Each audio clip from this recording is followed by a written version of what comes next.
audio hand signal.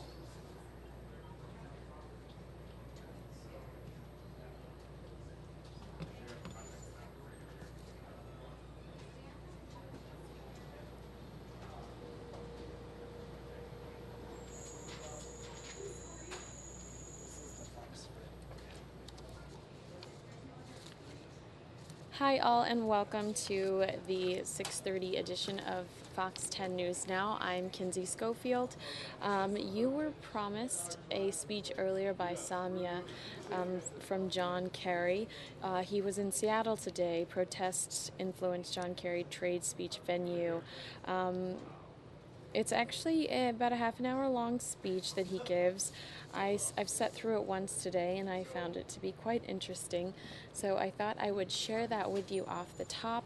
Additionally, there is a DC murder that I have found to be really it's a fascinating case. This entire family, it seems, was held hostage overnight. Their cell phones were used to text a maid telling her not to come over the next day. A car was stolen, etc. So I'd like to revisit some of that. Additionally, I have a story on a pregnant woman that was punched by a police officer and that was caught on camera.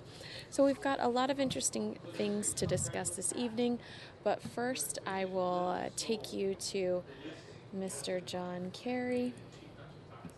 And I'm sure he's enjoying that Seattle weather, but I will bring that to you right now. And during the speech, I will spend time with you in the chat room, so I'm not going anywhere. I'll stay with you. But give me 2 seconds to pull this down. Here we go.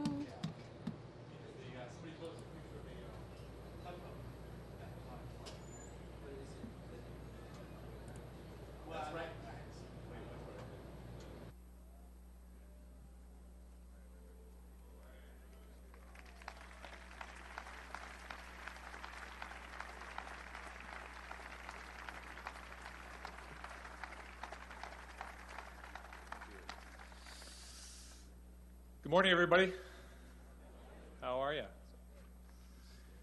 I'm Pat Shanahan, Senior Vice President of Airplane Programs. Today is a really special day. So Secretary Kerry, Assistant Secretary Russell, honored guests and members of our local community, it's my honor to welcome you to the home of this Boeing 737 here in Renton, Washington. Mr. Secretary, on behalf of the Boeing Company and the 80,000 Boeing employees in the Puget Sound area, we're excited that you decided to make a stop here in Renton on your way back from the Asia-Pacific region. Before I begin my introduction, I'd like to say a few words about this remarkable place where we are today. The factory behind us is the most efficient airplane factory in the world. There we go. Yeah. Right? The 737 is the most widely used passenger jet in the world.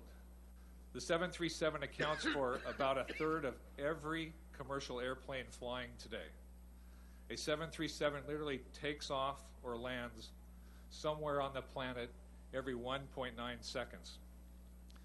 This plant has built over 8,500 737s and has another 4,200 on order.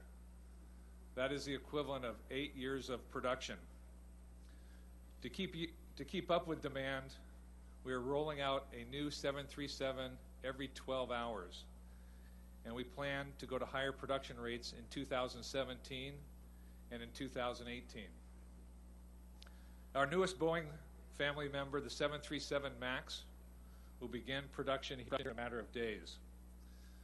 When the MAX enters service in 2017, it will be the most efficient and reliable single-aisle airplane in the world. That's hard to top, but as great as our airplanes are, the people that design, build, and support them are even greater. The 12,000 men and women that come to work here every day are relentless in their drive to improve safety, quality, and efficiency. We at Boeing are in the business of bringing people together across borders and across time zones. That mantra could also be used to describe the tireless Secretary of State. On the State Department's website, there's a tracker that shows the Secretary's travel statistics since 2013. Up until this morning, he has traveled 802,000 miles, visited 63 countries, spent 351 days on the road, and clocked up to 72 hours of flight time. I might add that when the Secretary travels around the world representing the President and the American people, he does so flying on a Boeing 757 that was built at this very plant. But I think we should get you a new one. I want Congress to hear that. Yeah. Mr. Secretary, here at Boeing, we appreciate your strenuous efforts to find solutions to some of our most vexing international issues, and to build closer relations by promoting trade, exports, and people-to-people interaction. The Secretary has just returned from the Republic of Korea, where he met with President Park ahead of her upcoming visit to the United States. The Secretary also made his 5th visit to China as the Secretary of State, working to advance our most important bilateral strategic and economic dialogue with Beijing, as well as the visit of President Xi, who will travel to the U.S. this fall for a summit with President Obama. Today, 1 out of every 3 737s built at this plant is being delivered to a customer in China. We aspire to be China's preferred partner and help them develop a 5-star air transportation system. Over the next 20 years, Asia Pacific is set to become the largest air traffic market in the world. The market will grow by more than 100 million new passengers every year. By 2033, almost half of the world's air traffic will be to, from, and within the region. To accommodate this growing demand, the region will need over 13,000 new airplanes worth over $2 trillion. Our aim, with your support and help, is to capture the lion's share of that market. Mr. Secretary, thank you for joining us at this special place and for your tremendous service to our country. Now it is my honor to introduce the 68th Secretary of State, John Kerry. Thank you so much, Pat. Great intro. Thank you, sir, very, very much. Thank you. Thank you. Thank you. Pat, thank you very, very much. I beg your slight indulgence at the beginning of this because I'm suffering from those air miles. Actually, it's a combination of allergy and a cold. I don't recommend it to anybody, but if I stop occasionally, you'll understand why. Pat, thank you for a very generous introduction. Most importantly, thank you for your role and the role of all of these workers and supporters of Boeing. What an extraordinary company. I am delighted to be here at Boeing, although I think because of this speech, it's going to be one airplane every 13 hours today, I'm afraid. I see our former ambassador to China and former governor and former Secretary of Commerce here, Gary Locke. It's great to see you. Thank you for being here with us. And thank you, all of you, for welcoming me to this really beautiful state. As you may know, I've been traveling an awful lot. So when I was told we were landing in Washington, you can imagine my relief when I remembered that it was this Washington. The one with Mount Rainier in the background and Puget Sound at its feet, and the jet plane capital of the world. Right here in Renton, too. And I'm very, very honored to be here with all of you. Thank you. My wife, Teresa, and I have always loved coming to the state of Washington. We have a lot of similarities with our great state of Massachusetts.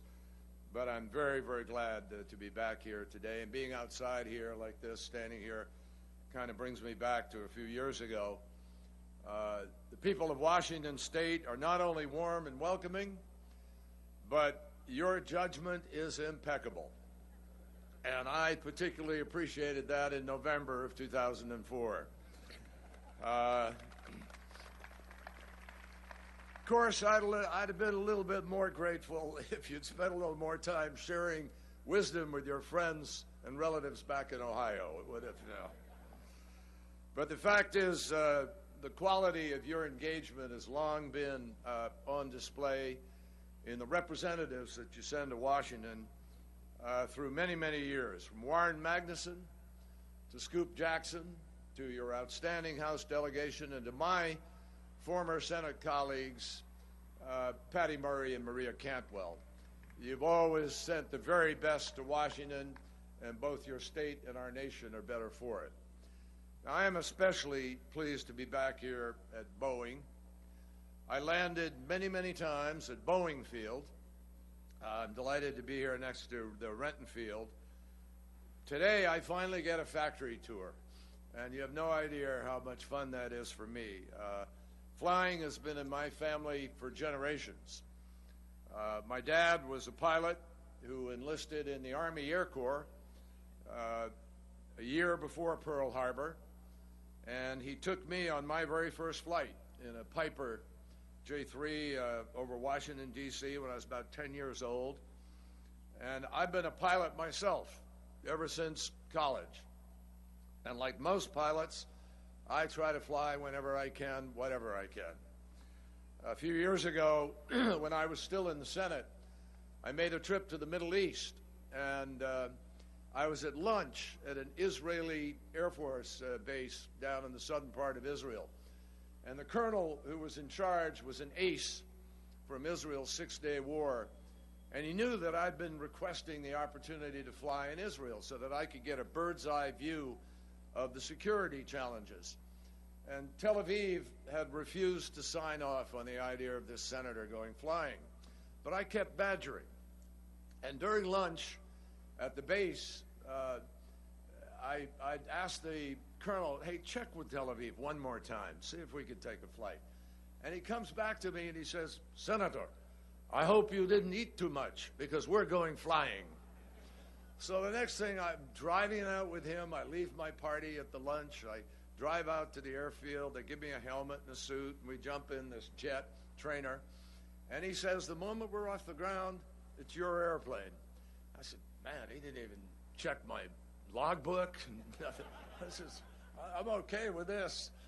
So I grab the stick, up we go, we start flying around. And next thing we know, I'm flying, about 3 minutes into the flight, I'm flying towards the Red Sea. And there's a voice in my ear in the helmet saying, Senator, you better turn faster. You're going over Egypt. And so I turned real hard. And then I asked him if I could do some aerobatics, which I love to do over the desert. And he gave me the thumbs up. So I did some rolls and a great big loop and turned the plane upside down. And below me, spread out below me, I could see the whole Sinai. I could see Aqaba. I could see Jordan. I could see a lot of Israel. And I thought to myself, wow, this is fantastic. This is the perfect way to understand the Middle East upside down and backwards. And I'm telling you, that's been reinforced to me more and more day to day. But I managed to stay current as a pilot all the way up until recently. I haven't been able to fly as secretary, so for the first time in years, I am not current.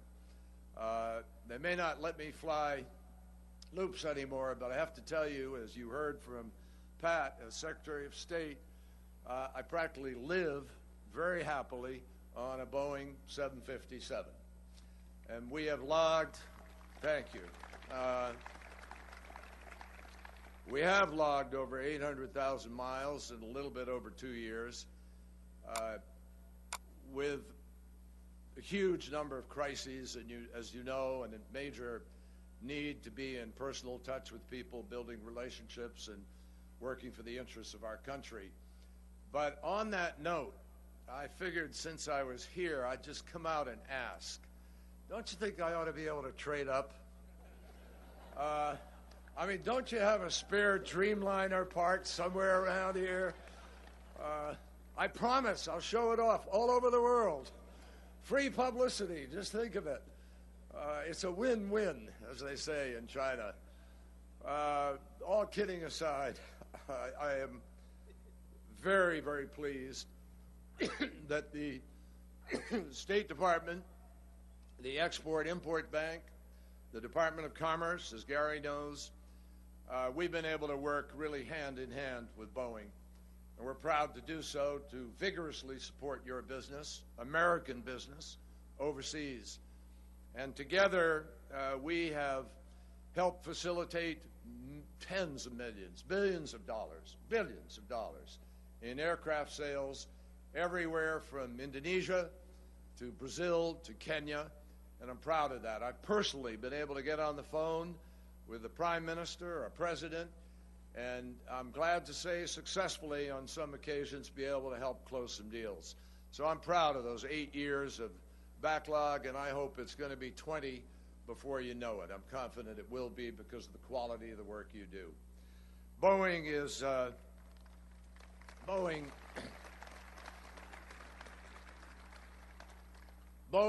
is America's leading exporter, one of our top employers, and an incredible innovator and competitor. And you all ought to be as proud of that as we are proud of you.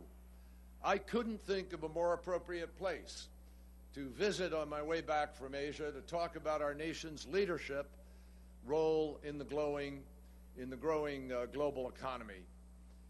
And it's a critically important opportunity to strengthen the long-term security and shared prosperity of our country. And nothing is more important. Back east, in the other Washington, the House, we'll give them a moment to take off here.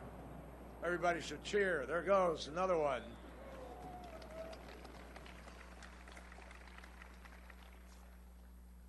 Back east in the other Washington, the House and Senate are considering a piece of legislation called the Bipartisan Congressional Trade Priorities and Accountability Act. I know, that's a mouthful.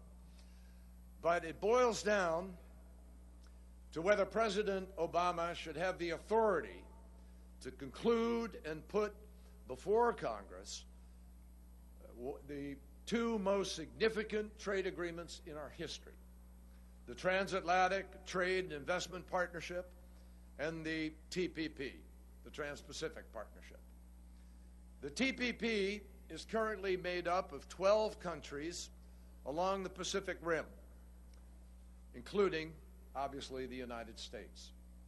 The deal, which is in the final stages of negotiation, would encompass 40% of the world's economy.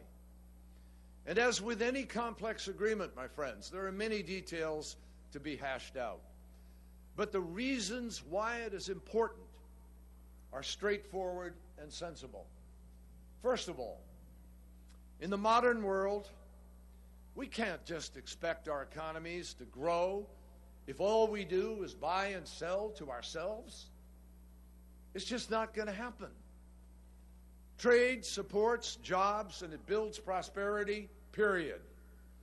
And the record of the past 5, 10, 50, or 100 years bears that out. As I speak, exports support about 11.7 million American jobs, and that number is only going to go up. Why? It's pretty simple. It's really simple math. 95% of the world's consumers live beyond the borders of the United States. And if for some reason we just decide to give up and not to do business with all of them, to shut down because we think somehow it's a loss of a job here, believe me, a lot of other people will welcome that at our expense. And as a veteran of 28 years in the Senate, who voted on every trade agreement during that period, I know and understand the delicate relationship between the trade issue and American workers. For years, we built a consensus in America based on the argument that the benefits of trade would be passed up and down the economic food chain, benefiting everyone. I have to say that, regrettably, in recent years, the consensus for trade that was built on that principle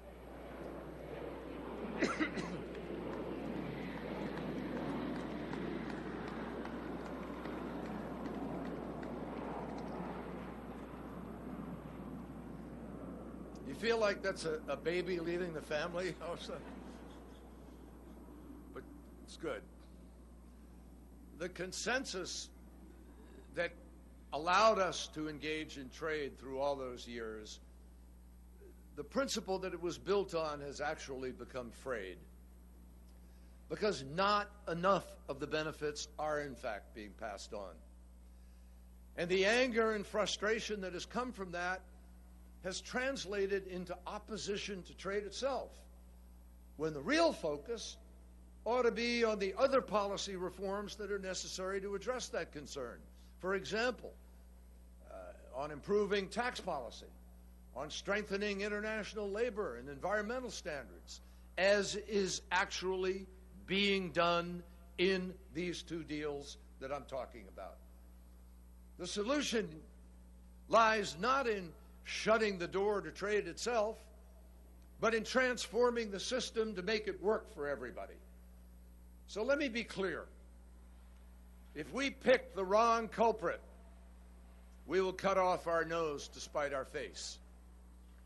And so, as orders shift from us to the rest of the world's producers, the result would be boarded up windows, going out of business signs in places from one end of America to another. We could see dock workers with pink slips in their hands instead of container ships steaming into and out of ports. We could even see aerospace companies shutting down some of those assembly lines because there's been a reduction in the incentive for people to buy planes from our country. The truth is, the only people we know, or I know, who would benefit from a decision by the United States not to participate in the TPP would be international competitors. And believe me, they would be delighted. Here in Seattle, you know this. You know this instinctively, and you know it empirically, too. In 1971, the city of Seattle was in such decline that one of the most famous billboards in our country read, "Will the last person leaving Seattle turn out the lights?" A little over 40 years later, the Census Bureau named Seattle the fastest growing city in the United States of America. That transformation is thanks in part to the fact that your state is among the leading exporters in our union, with sales topping $90 billion in 2014, more than a 200% increase from just a decade ago. The Seattle, Tacoma, Bellevue area is our country's fourth largest export hub by volume. And even though Boeing tops the list, your state's exports don't just come from a handful of companies. Washington has more than 12,600 exporting firms whose sales abroad support about 400,000 jobs. And in addition to aircraft, the state is renowned for its software, its coffee products, its apples, its wheat, its fish, its wine, its machinery, and its lumber. And what is more, some of your top customers are among the 11 other countries participating in the TPP, including Japan, Canada. So let's be clear. Washington State is a trade leader because you discovered a long time ago that it's in your best interest to do business with the world. Now, no one compelled this decision. No one compelled your predecessors to engage in lucrative trade deals. You saw the common sense of it. In fact, more than a century ago, the workers for a company right here in Renton were making railway cars for export to the Far East. And they did it because Seattle is the gateway to the Pacific, and because it simply makes good economic sense to go where the customers are. Guess what? That logic still holds today. And if you only sell to a limited market, believe me, your standard of living will stagnate or decline. Now, obviously, on its face, that's not a very smart formula. The bottom line is that if we want to make it in America, in every respect make it, we have to sell what we make in America to partners across the equator in every part of the world, from pole to pole. And to give our firms the best chance to compete, my friends, we need agreements on trade so the rules of the road are clear. And this brings me to the second big reason why the Trans-Pacific Partnership is so vital. It will enable us to play a critical role in helping to determine the highest standard rules for trade. In the United States, we've fought hard for years. Didn't come easily. Go back to the 1800s. Not everybody was treated the way they are today in the workplace. It was a hard-fought struggle. And for years, we fought to make sure that workers were protected so that economic growth doesn't come on the backs of exploited people. And we care that businesses adhere to environmental standards so that families continue to enjoy clean air and the water that they deserve, no matter how close they live to factories or to other industrial facilities. And we believe that rather than putting aside the things we care about in order to compete with the rest of the world in a low standards race to the bottom, we should help bring the rest of the world up to meet the high standards by which American businesses now operate. That is exactly what the legislation for Congress would allow us to do. My friends, we can't farm out to other nations the core interests of the United States of America. When it comes to the jobs of U.S. workers and the paychecks of U.S. families, we've got to be our own prime contractors. We can't entrust to any other country the responsibility for preserving the American dream. Right now in the Asia Pacific, we have the chance to finalize a trade agreement that is truly unlike any other ever negotiated. An agreement where every participant has to comply with core international labor and environmental standards, where every participant has to refrain from using underage workers and unsafe workplaces, where every participant has to ensure that nationally owned companies compete fairly with ones that are privately owned, and where every participant has to fight trade-related bribery and corruption, support legitimate digital trade safeguards, intellectual property safeguards, and guarantees the promises that they make are promises that they have to keep because they're enforceable in the agreement. We didn't have an agreement, none of that happens. That's not a complicated choice. By any standard, the agreement that I just outlined is an historic trade agreement. The TPP is not your grandparents' trade agreement. It's not your mom and dad's trade agreement. It's not even your older brother or sister's trade agreement. This is a new entity.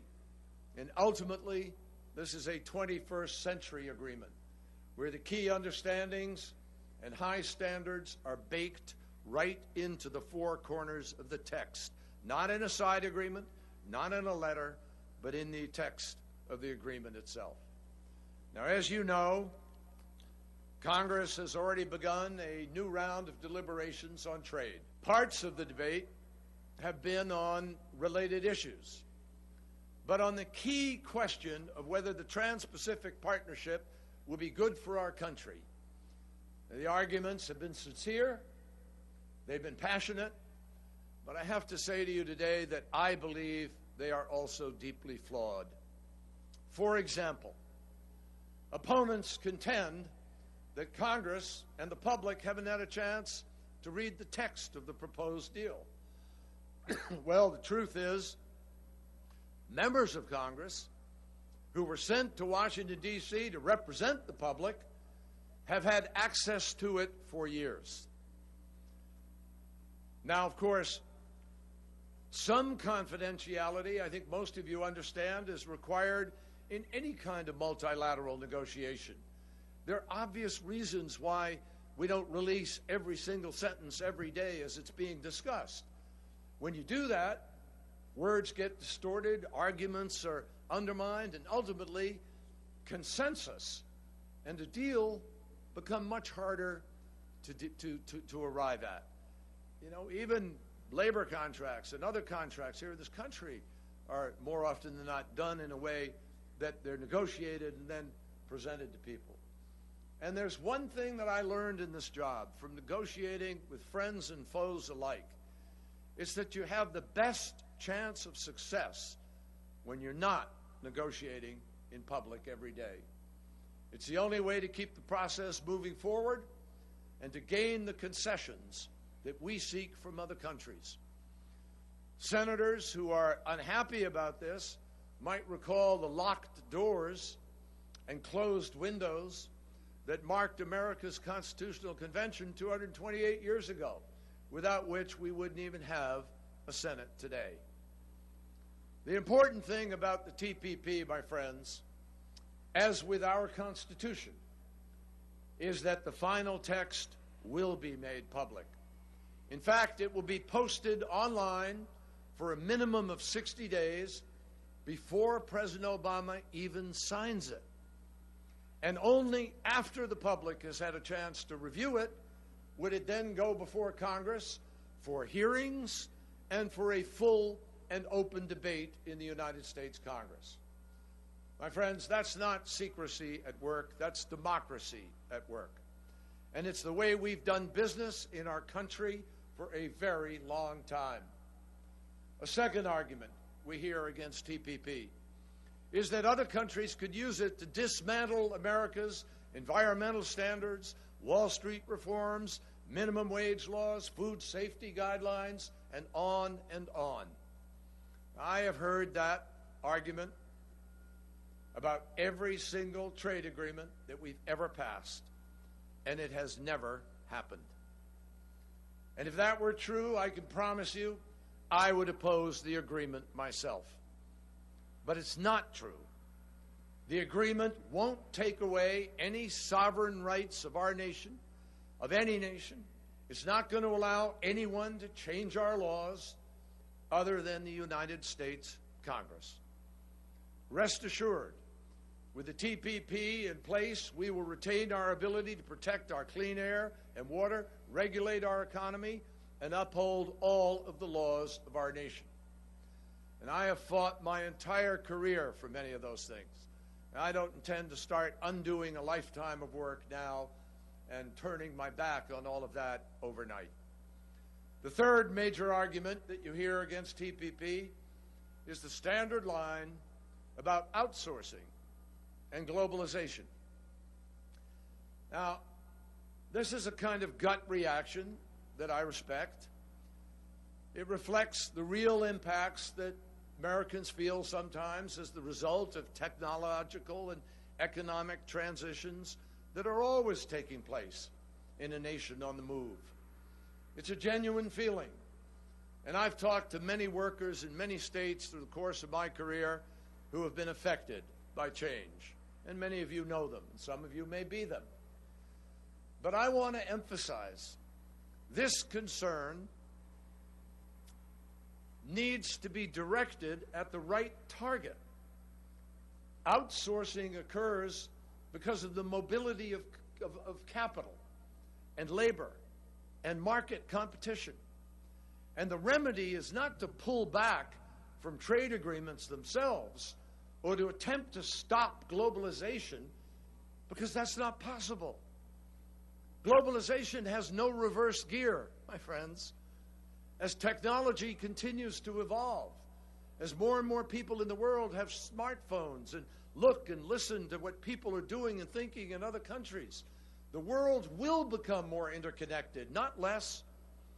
And no politician anywhere in the world has the power to change people's desires to be connected, to be part of the world, and in many ways to share what they see other people having that they want themselves.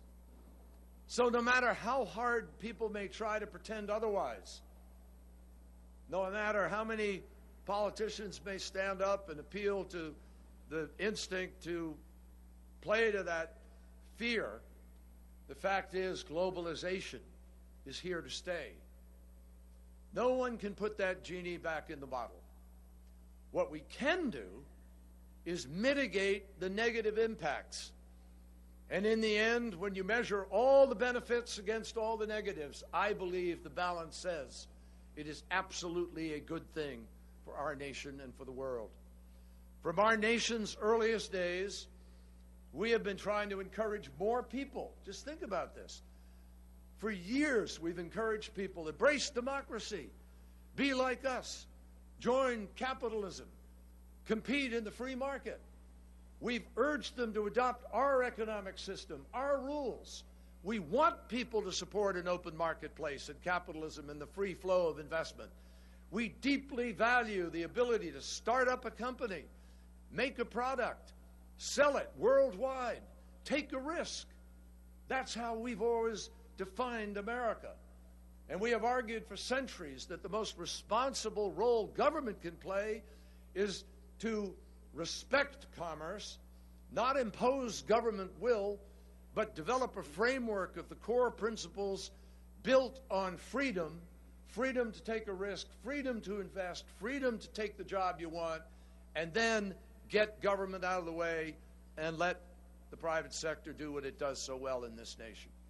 Well, we now have nations around the world eager to embrace that, or already embracing that.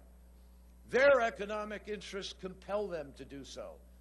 They know it's the only way that they can be competitive in today's globalized world, and they don't want to get left behind. We, too, have to accept the fact that changes to the global economic system will happen with us or without us.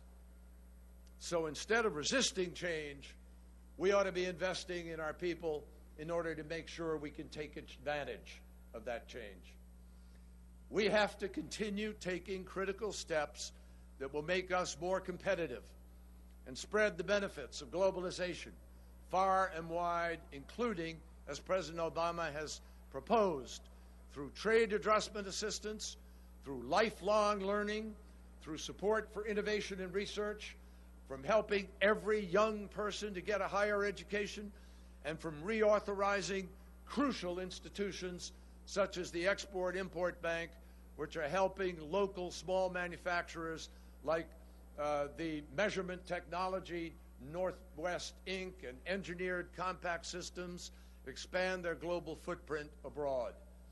We also need to help hire new workers to fill the export orders that are coming from new markets overseas, including from countries in the Asia Pacific, as we know and as Pat just mentioned to you. More of us also need to share the confidence that our parents and our grandparents had when they built this country out of the ashes of war. And frankly, the confidence that so many young entrepreneurs are exhibiting today. Remember, just 3 decades ago, experts were predicting that competition from the Japanese on their semiconductors, remember this? Computers and cars would cause America to become, and I quote, a nation of short-order cooks and salespeople. Today, Japan's automakers have set up plants that support jobs for tens of thousands of workers here in America. And despite all of the publicity about outsourcing, in the past 5 years, our manufacturing sector has been growing at twice the rate of the overall economy. Sometimes it really amazes me, folks, how short the public memory is. A lot of people forget that only 6 years ago, when President Obama first took office, right before he took office, we were on the brink of economic disaster. Iconic companies were filing for bankruptcy. Unemployment was approaching 10%. Our entire financial structure was on the brink of collapse. And when I say this, I am not exaggerating. I'm just repeating what a Republican Secretary of the Treasury said when he came to the Capitol Hill to implore my Senate colleagues and I to authorize a bailout of the system. And today, while nobody is claiming victory yet, the United States has added 12.3 million jobs, over 62 straight months of private sector growth, the longest streak on record. We've put more people back to work than all of the other advanced economies combined. And a big cause of this turnaround is that our exports have reached a record level. They are up nearly 50% since 2009. That tells the story. And this is no accident, folks. That's the result of the most determined, competitive, entrepreneurial business and talented workers in the world. It's also the result of some smart policy. Policy that is based on the idea that when we increase what America sells overseas, our payrolls get larger, our paychecks get fatter. On the average, export-supported jobs pay significantly more than other jobs. So we're talking quality jobs, not just quantity. And if we were satisfied with this progress, well, perhaps we could just sit back and forget about new trade agreements and the chance to further pry open the international markets, where 19 out of 20 of the world's consumers live. Try that. Happily, we're not satisfied. Because we know that even if we attempt to stand still, nobody else will, or most won't. And we're going to get blown away economically in the process. We have to keep finding new markets. We have to keep creating those new jobs. And we've got to ensure that our workers, farmers, ranchers, businesses, receive equitable treatment in that marketplace. We can't do that, folks, by sitting on the sidelines. You can't be on the side of the road while other countries are writing the rules of the road for the rest of the world's trade. We've got to be engaged. We've got to lead. And by the way, most Americans inherently understand that. A recent poll shows that almost 3 out of 5 of our citizens view foreign trade as an opportunity, not a threat. And here's the reason. The U.S. market is one of the most open in the world. 70% of U.S. imports cross our borders tariff-free. You've all seen these duty-free stores at airports, right? Well, America is pretty much one big duty-free shop. That's not the case with all, with all of our partners. Our automakers face tariffs of up to 30% in Malaysia. Our poultry farmers face tariffs of up to 40% in Vietnam. Washington apples are charged a markup of 17% in Japan. And what about the great wine that you produce here in Colombia and the Walla Walla Valley? Tariffs on wine in Japan and Vietnam are as high as 50%. Not only that, America's environmental and labor standards are among the highest in the world. And that's why we have so much to gain and nothing to lose by reaching deals that lower trade barriers, lower the tariffs, raise global norms. And we should also remember that if we don't clinch free trade agreements in the Asia Pacific, it doesn't mean that those agreements may not happen. It just means that we may not be part of them and we may not shape them. The standards will be driven down instead of up. And the business we might have had will go to our competitors instead. Even now, Washington apples are losing out to Chinese apples in Malaysia because Beijing has a preferential trade agreement with that country and we don't. And Japan and Australia just signed a pact that will allow Australian beef into the Japanese market at a lower tariff than American beef. It just doesn't make a lot of sense for us to sit here and watch, and I'm sure it doesn't make a lot of sense to you. It's not just giant firms like Boeing, by the way, and Starbucks, and Costco, and Microsoft, and Amazon that we're caring about here. Small and medium-sized businesses are really the linchpin of the American economy. In fact, they're the source of 2 out of every 3 new jobs that we create in this country. But these firms also confront a unique set of challenges when they're trying to increase exports. For example, the Cascade Design Company that is based in Seattle exports outdoor recreation equipment to some 40 countries, but it could sell far more if its customers didn't have to pay high tariffs in exactly the markets that we will open through the TPP. There's a long list of examples like that. I'm not going to go through all of them. But the TPP will lower tariffs on American exports. It will ensure that TPP countries treat American products the same way that we treat products from their own firms. It will cut red tape. It will reduce bureaucracy for our small businesses and family farms. And it will help our companies participate more directly in new global supply chains that are creating unprecedented opportunities all around the world. When you add it all up, the economic case for Trade Promotion Authority and for TPP is not even a close call in my judgment. It's overwhelming. And as Secretary of State, let me put this in a perspective of global challenges. It is no secret that the world in the future looks pretty complicated right now. The turbulence that we see comes from a combination of factors, including the fact that even as the world grows closer, there are powerful forces pulling people apart: terrorism, extreme nationalism, conflicts over resources, a huge number of people coming of age in parts of the world where there simply aren't enough jobs.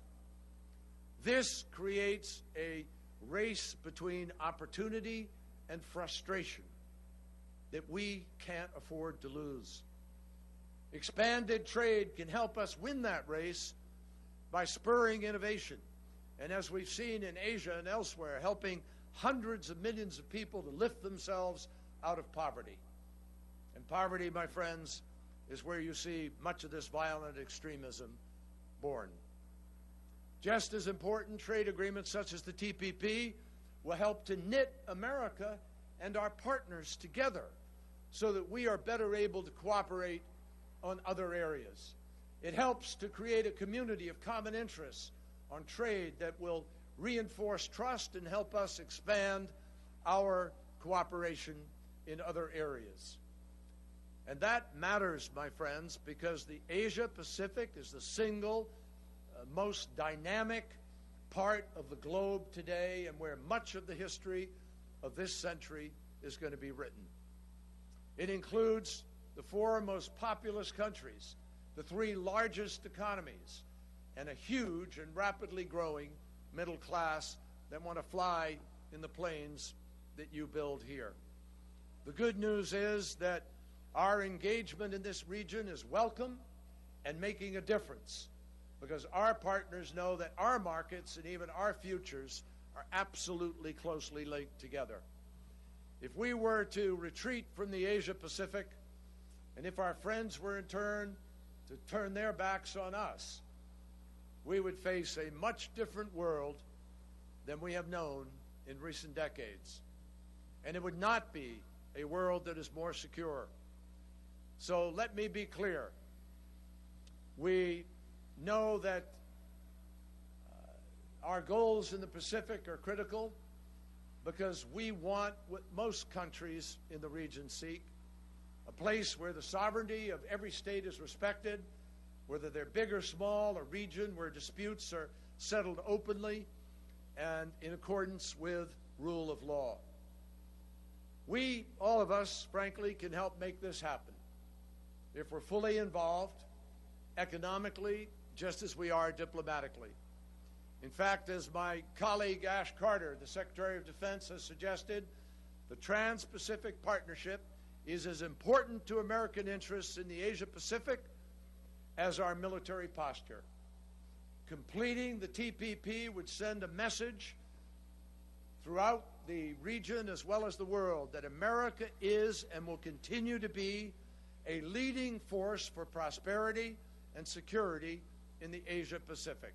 That is good for the United States, it's good for our trading partners, and it is definitely good for companies and workers here in the American Northwest. So here's the bottom line. 2015 is simply not the time for us to decide that trade negotiations are too hard, it's not the time to vacate the field and ignore 70 years of lessons from the Great Depression and World War II. It's not the time for us to sit back and allow the principles of free and open trade to be supplanted by the discredited and empty prospects of protectionism and mercantilism. There is nothing progressive about blaming trade or trade agreements for the inevitable economic shifts that are brought on by technology and time. There is nothing liberal about clinging to the past when the future is filled with opportunities to innovate and create whole new industries.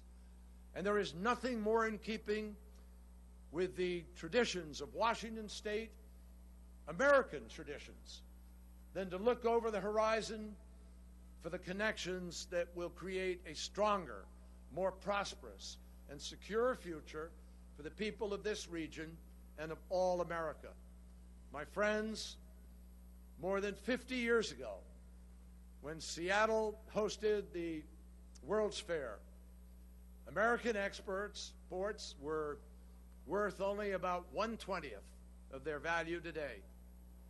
In the decades since, our commercial relationships have been utterly transformed. Our leading manufacturers have changed. Our trade and service has exploded, and technology has made what was not even imaginable the new normal.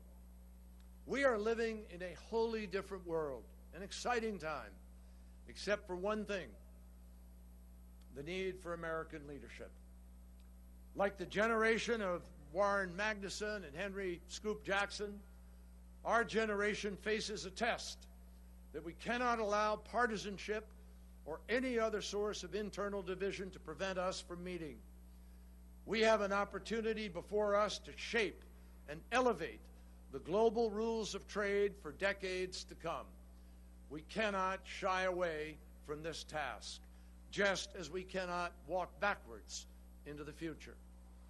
Like mariners, like Seahawks, small s, like the proud employees of Boeing, we need to face the world and all of its challenges with the confidence in who we are, what we stand for, and our incredible ability to compete. That's what we must do.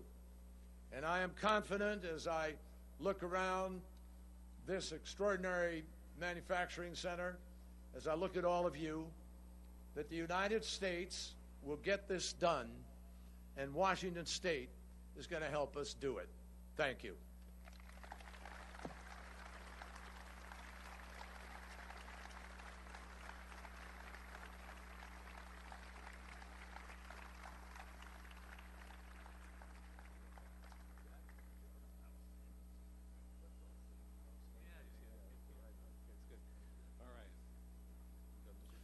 Wow, that was fantastic.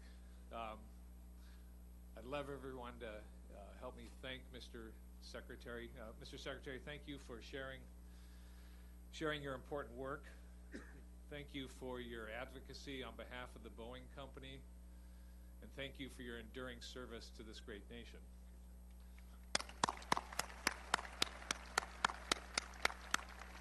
And if you don't mind, I'd like to bring you inside and see if we can get you outfitted with a new jet. Okay?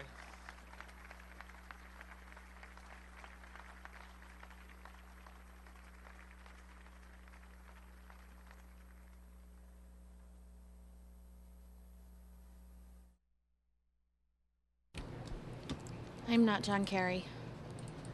I apologize in advance. Is he really getting a new jet? Because if that's what you get in reaction to going and speaking at Boeing, I'd like to get somebody from their PR and marketing department on the phone because I have plenty to say at Boeing. Thank you, everyone that stayed in and enjoyed that Boeing speech with John Kerry. Samia had been promising that for you throughout the day, so I thought it was important that we get that out of the way immediately so that no one can say that we didn't give you what we promised. Ty had to go back and work on his story because he's going to be on the 9 and 10 o'clock tonight, so it's really important if you want to see Ty that you watch our broadcasts tonight on the television screen. But if you need your fix, here's a selfie we took while he was up here. My friend Ty. And as we were talking briefly in the chat earlier about Gordon Ramsay because some of you are watching Kitchen Nightmares, I believe, on Fox right now. And as most of you know, because he's been pushing it throughout the last 2 weeks, Troy Hayden's got a great story about some Gordon Ramsay restaurants in Vegas that are airing tonight. He talks to two different chefs. It's airing tonight.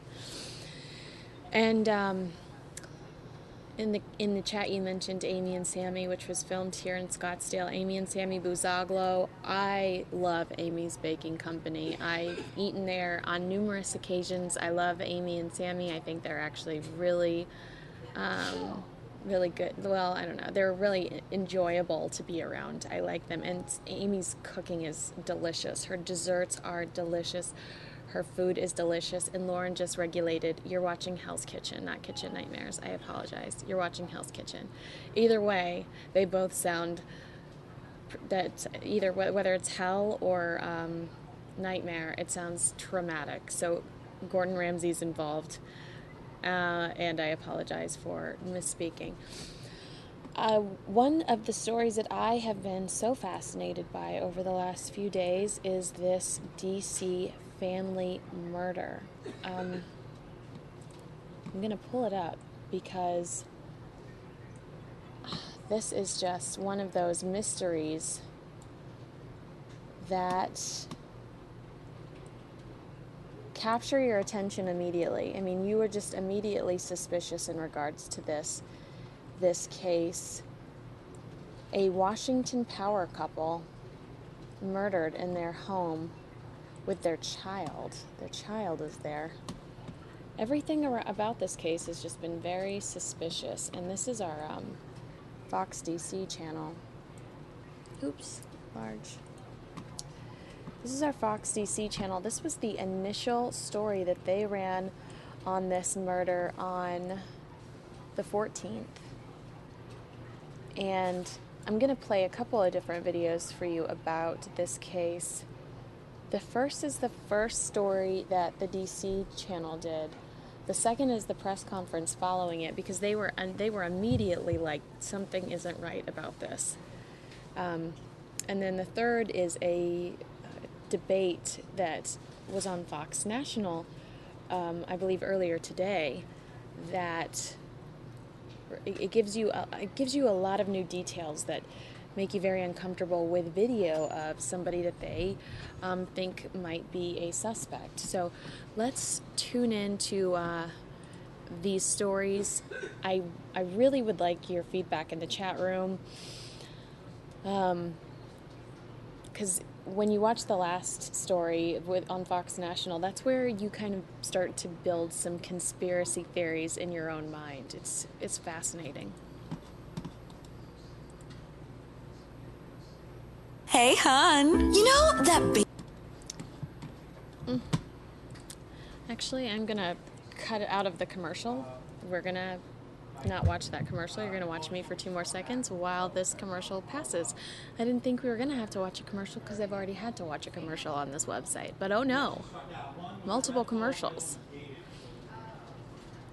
Ready?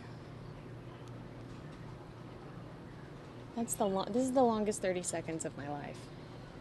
Here we go. One child were found dead today following a house fire on Woodland Drive. Investigators haven't released. We begin tonight in the Woodley Park neighborhood of Northwest D.C. 3 adults and 1 child were found dead today following a house fire on Woodland Drive. Investigators haven't released the victims' identities. Tonight we have team coverage beginning with Fox 5's Marina Maraca. Marina? Good morning, Sean and Will, or rather good evening, Sean and Will. Yeah, it's been a long day out here in the Woodley Park neighborhood. Chief Kathy Lanier coming out here and saying that these deaths are highly suspicious, although she did point out that they didn't find any signs of forced entry to this home here in the Woodley Park neighborhood. Now, they also said that all 4 bodies were found upstairs on the 2nd floor of this house where the heaviest of the smoke and the flames were. Now, we understand this home is owned by D.C. businessman Savvas Savopoulos. He's a Greek-American businessman, very well known in this community. And according to neighbors here and other people we spoke with, he lived in this home along with his wife and their 10-year-old son. They also had 2 older daughters who were away at boarding school. Now, at this point, police not confirming who those 4 bodies are. They're leaving a lot of questions still open because they say they still have a lot of questions themselves. Now, earlier tonight, I did speak with a housekeeper here. She says she's worked for the family for the past 20 years. She said she was supposed to work this morning, but she didn't come because she got a text message from the house. Take a listen to what she told us. Because I was supposed to come over. I used to work for them Tuesday and Thursday. And thanks God that I saved my life, because she sent me that text message around 9:58 because she know that I used to be here around 10:30. But she sent me the text message and said, I want to make sure you're not coming today. Come on Monday or any other day. And I called her, but she never answered when she sent me that message. And then I decided to send her a text message, and I said, okay, no problem, I will be there on Monday. But she never answered. What time did you call her? It was around 11:30, and then I called her around 1. And 1:30 is when police say fire was called out to this home here on Woodland Drive. Now, I'll tell you that police also say a 2008 blue Porsche was seen outside the home at about 10:30 in the morning, and then neighbors reported seeing that vehicle leave the scene. And it wasn't until about 5 o'clock in the afternoon that police say they recovered that vehicle. And according to sources close to the investigation here, that car was recovered in Maryland. Now, they're telling us that vehicle has a plate, a DC plate DK2418, and they're asking anyone who spotted that 2008 blue Porsche to give police a call. Now, sources also saying search warrants have been signed but will not be executed till tomorrow morning. That's because the house has no power following the blaze.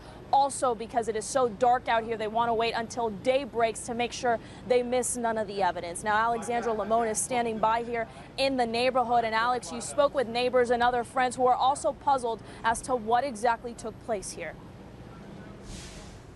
Yeah, after the terrible news that 4 people, including a child, were found dead inside this Northwest D.C. home following that suspicious fire, the National Cathedral School actually sent out an email to parents tonight. Now, that email says in part that there has been a tragedy involving the family of a current St. Albans student and his sisters who attended the National Cathedral Schools. So the schools are preparing for tomorrow's day with some counselors on hand. Now, again, police have not confirmed exactly who the victims are, but we do know that the home is owned by Savvas and Amy Savopoulos.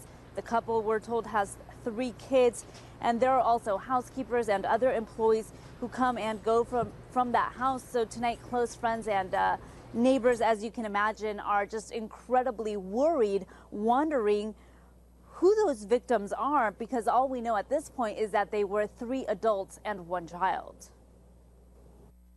They help with the schools, and have 3 children, so their lives have been devoted to that. It's a very, very sad story. They are a wonderful family that we've known for many years, and we are all really very sad to hear about this. Everyone's stunned. I think most people either knew or knew of Savvas and Amy, and it was just with, like you said, about 50 Greek Americans, a very tight-knit community, and everybody's just stunned and shocked. I mean, you never expect this to happen to anybody you know, let alone a couple that's just kind of this giving and caring with their family and the local community. It's just a horrible, horrible tragedy.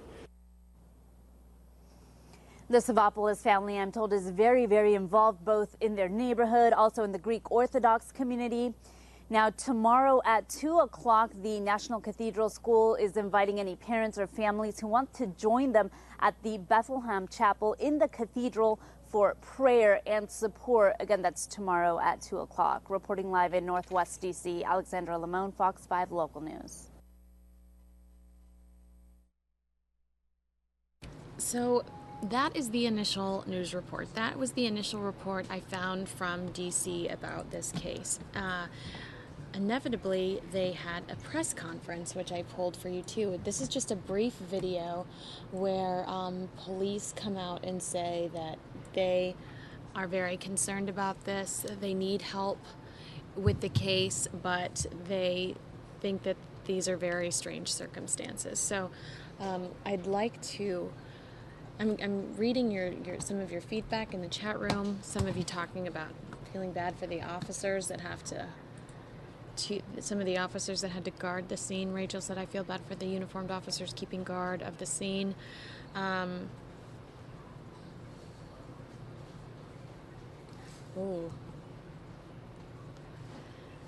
so I think that you guys are really engaged in this story as much as I am, which I like. So I'm going to play this press conference. I believe that this aired as well on the 14th. And then I have the update from today, which really makes you start to think about all of these different scenarios, and you start building these theories in your head about what happened, because this is just not normal. This is a very unique story. This is one of those stories that you know is going to turn into a big documentary or an episode of a murder show that's not on our network, so I can't state it, but it's my favorite show ever. I'm waiting for this commercial to pass. We've got 10 seconds left before I can send you over to the press conference.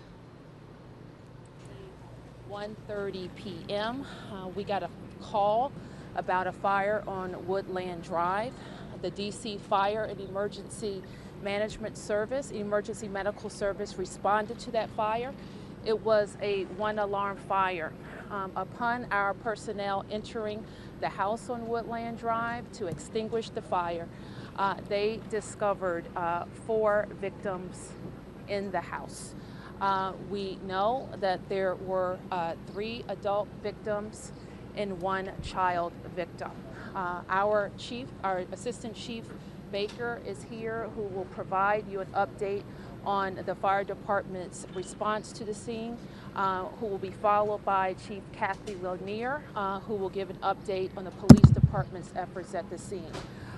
This incident is now being investigated by the Joint Arson Task Force, which is made up of our fire department, our police department, and alcohol, tobacco, and fire department. So I want to turn it over now to Chief Baker, who will let you know about the fire department's response, who will be followed by Chief Lanier, and then we'll take any questions. Correct.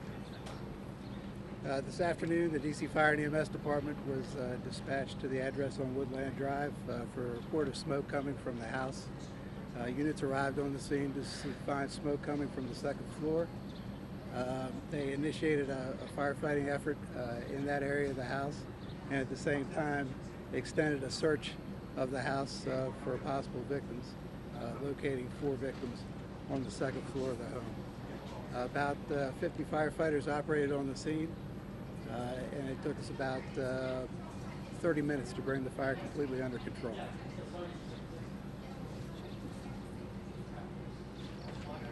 Obviously, it's still really early. Just right up front, I will tell you everything I possibly can tell you right now, but there are a lot of questions that it's going to take us a little time to get some answers because the investigation now begins. We had to make sure the house fire is out and the house is safe for the investigation to go on. I cannot comment on any evidence, and we will give you updates as we get it. So what we know right now is we were notified by the fire department that when they responded for the fire, as you heard around 1:30 this afternoon, that they did find 4 deceased persons inside of the home. Once we arrived on the scene, trying to look at all of the factors involved here, we still have not gone through the extensive evidence collection process. So not a lot of information at this point, but right now, no obvious signs of forced entry, although the nature and origin of the fire is very suspicious. That is why now the Metropolitan Police Department and the Joint Arson Task Force has taken over this investigation.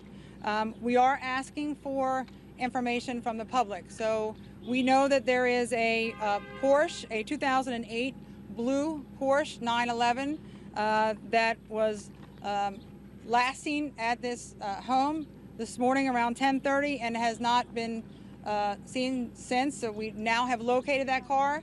But if anybody has seen that 2008 blue Porsche 911 with DC tags, that's D. David, K. King, 2418, we're asking them to please give us a call at 202-727-9099.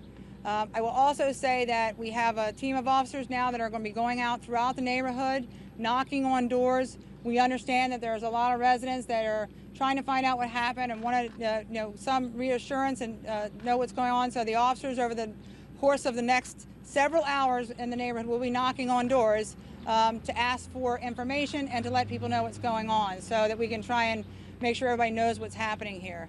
I expect over the next several hours we will get more answers and have more information, but right now the only thing we can tell you is that the fire is definitely suspicious in nature. We have 3 adults and what appears to be possibly a child that were deceased inside of the home. So we'll pass on more information as we get it. Do we have any ID on the victims' IDs? We haven't confirmed identity on anybody yet, and that's going to take a little while. Any relation to each other, do we know? We haven't confirmed any identification on anybody at this point.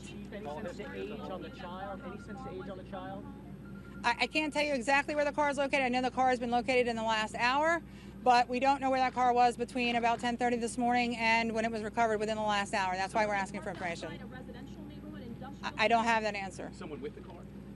No, nobody was with the car. Chief, it's our understanding that there was an ignition source that was found in multiple points throughout the house, that there was a hit on gasoline in multiple rooms throughout this house. I'm not going to comment on evidence specifically. Can you give us a sense as to why you believe that it's suspicious? I'm not going to comment on evidence. I think that the fact that we have the arson task force here is obvious. We think it's suspicious in nature, but I'm not going to comment specifically on evidence. Can you give us a sense any possible body trauma to any of the victims that would suggest something other than smoke inhalation or dying from the fire?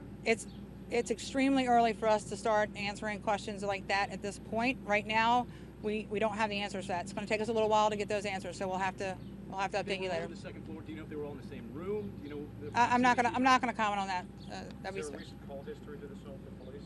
I'm not aware of any, but all right. Is this a homicide scene? Right now, we are investigating the arson task force with the MPD's major case is investigating this case, but we just don't have the answers to all of these questions yet. So just give a little time to start collecting evidence and get a little more information, and we will update you as we get it. Okay, we'll try and keep you as up to date as possible.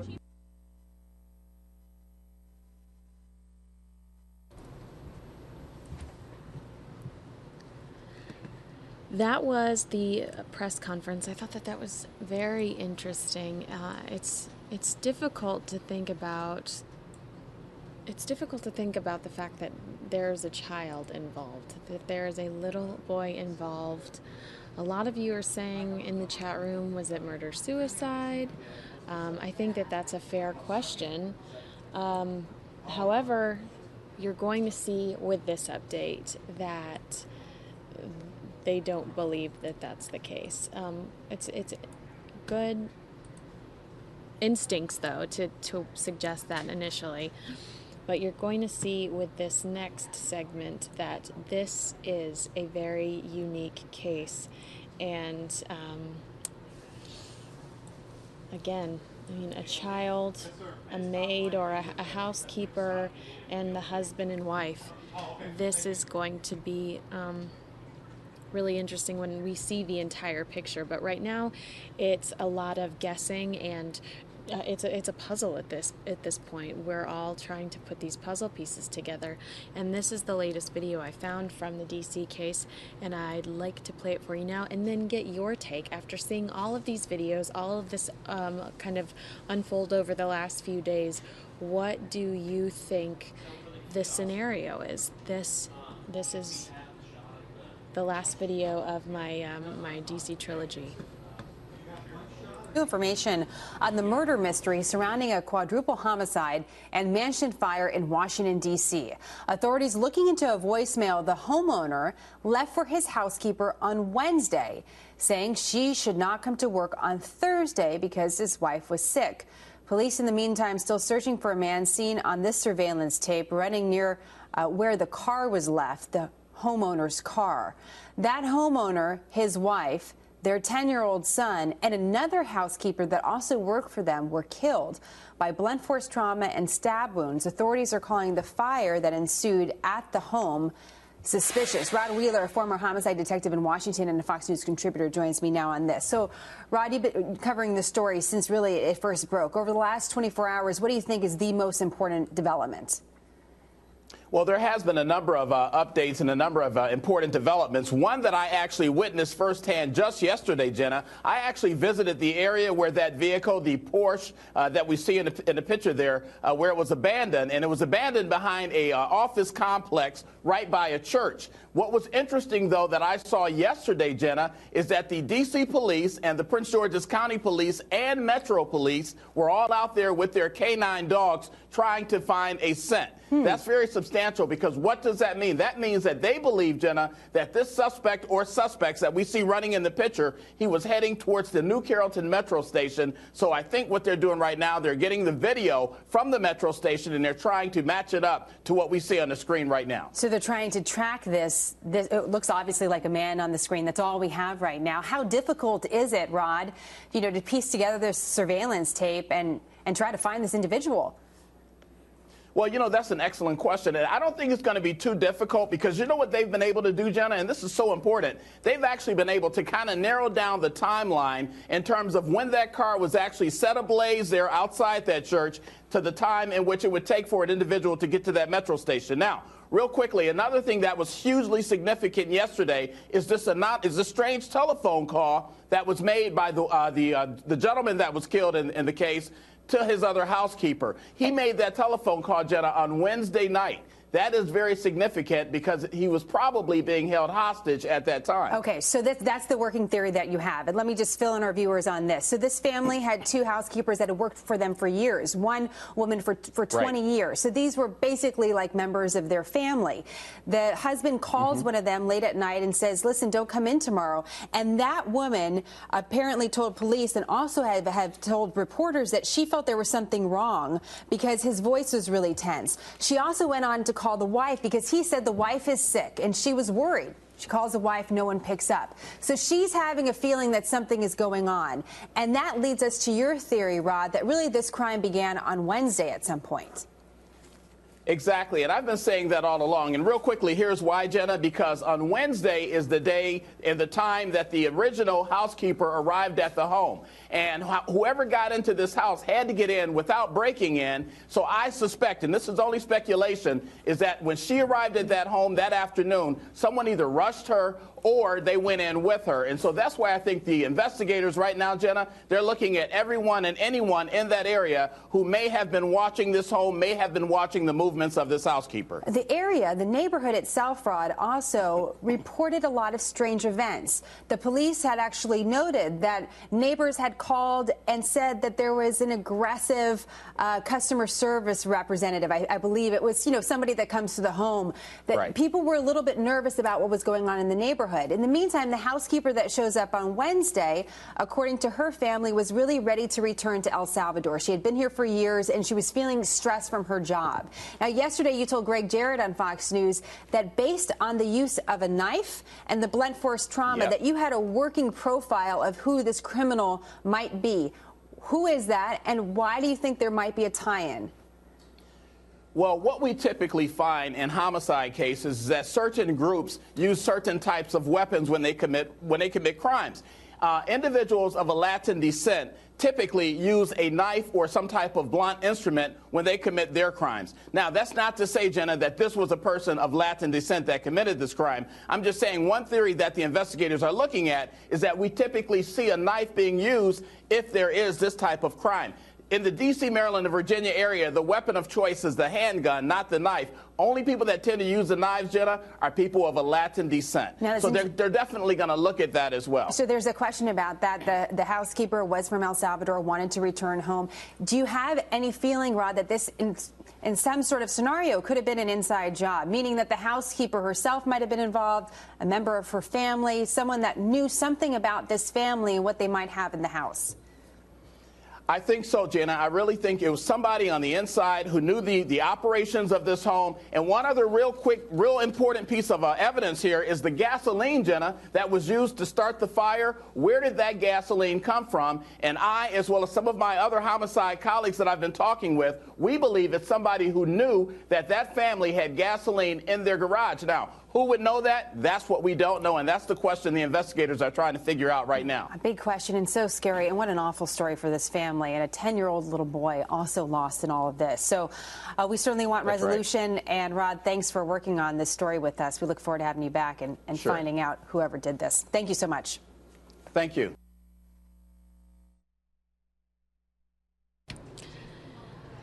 Well, that's the update. That's the latest update I have on this story. He did go, I don't know if I have ever heard that Latin people prefer to use knives before. I don't know if I would have repeated it as often as that guy did. I think a lot of people use knives. But do you believe that this was a professional hit? Do you think that people targeted this family specifically? It's really quite frightening when you think about the people reporting that there were aggressive salespeople that were showing up and were being overly aggressive about trying to, I don't know, if I'd sell anything that. If those reports are true, maybe this wasn't a targeted murder. If those reports aren't true, then this seems pretty targeted. Yeah, Debbie Mason agrees that the Latinas using knives was unnecessary and weird.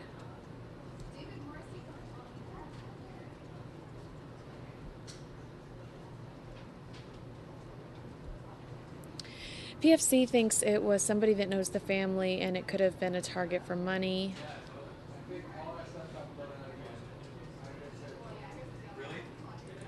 Jonathan Blinn says prayers for the family. This is sad. Yeah, because they do have, I believe that if I recall correctly, they do still have some daughters that are out there probably scared, hopefully in protection, that were off at boarding school.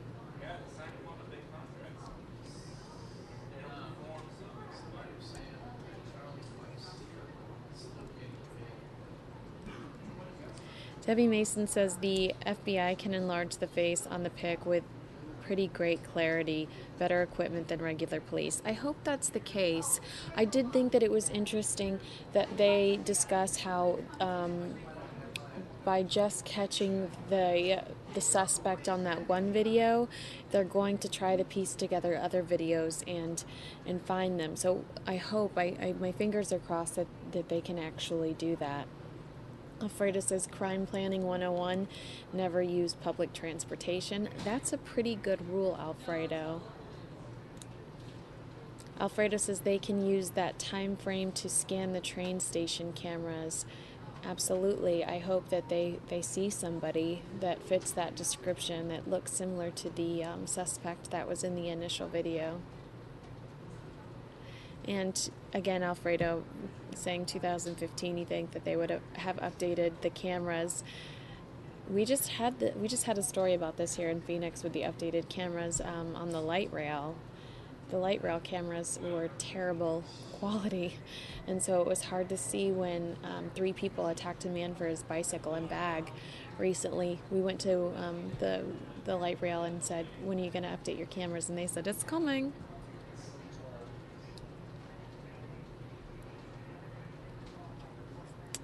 Debbie says she learns all of these fun facts through watching trials. I enjoy that as well, Debbie. You and I met through Jody Arias, so I'm glad you're still my friend. Thank you.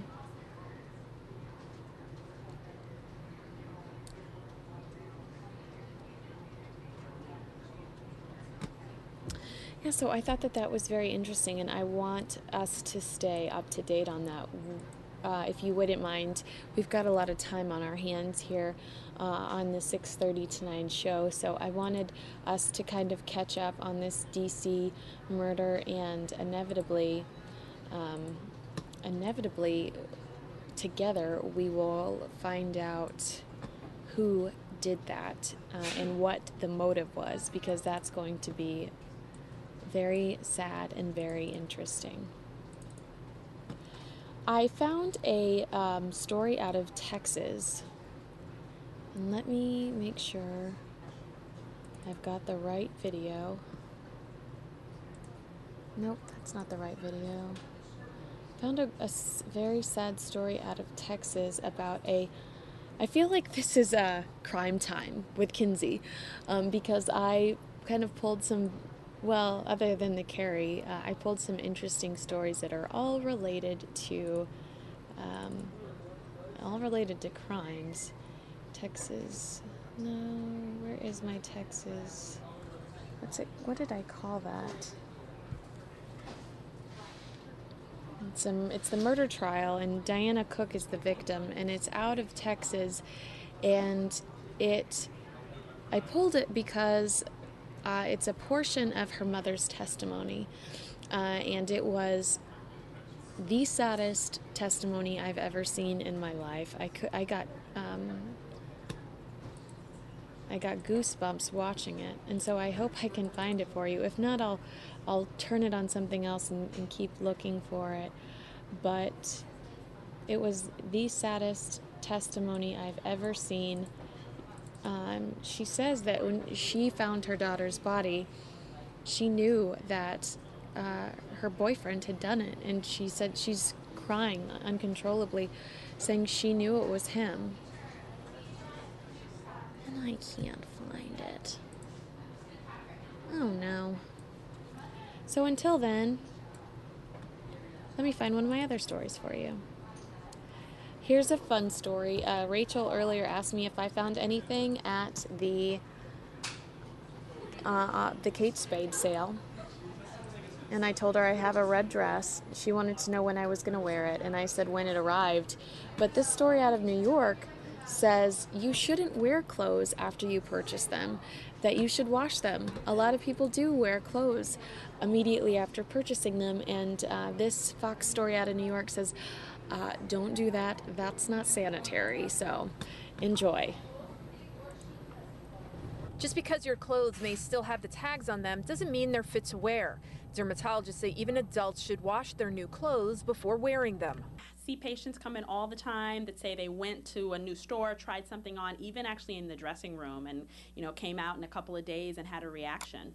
Dermatologist Dr. Angela Lamb with Mount Sinai Hospital says the reaction can often be a bumpy, red, itchy rash. She says there are a number of culprits when it comes to new clothing allergens. So the most common thing that would give you a reaction from new clothes are actually things called formaldehyde releasers that they coat clothing in, and that's what really reacts with your skin. It's usually that, or sometimes also the dyes. And it's not just chemicals dermatologists are worried about either. There have been instances where new clothes have transmitted lice. I work in a hospital, so I a lot of times wash my clothes before. Brand new clothes. Brand new clothes. Lori and Judy have also been washing their new clothes for as long as they can remember. Because it's in the store and I don't think it's that good, like clean. Right. How about you? Yeah, just to get the chemical smell out of them, yeah. However, this expectant mom says she knows you're supposed to wash baby clothes. Brand new clothes, you should wash them. Did you know that? No, I didn't know that. Actually, I'm a doctor myself, but I'm not aware of that, so. You're a doctor yourself? Yes. Doctors say a run through one cycle may not even be enough, so make sure to rinse twice. Lydia Serrani, Fox 5 News.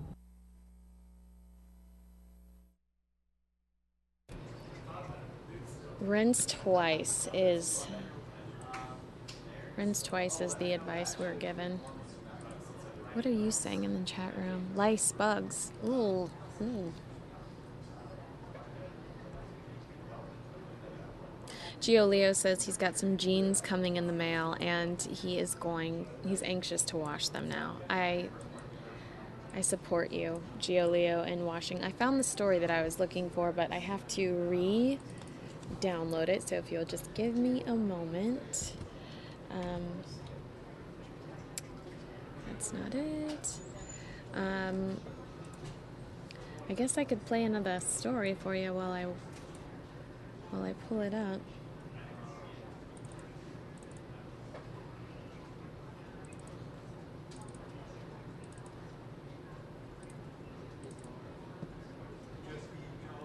Oh, this was a sad story. A young girl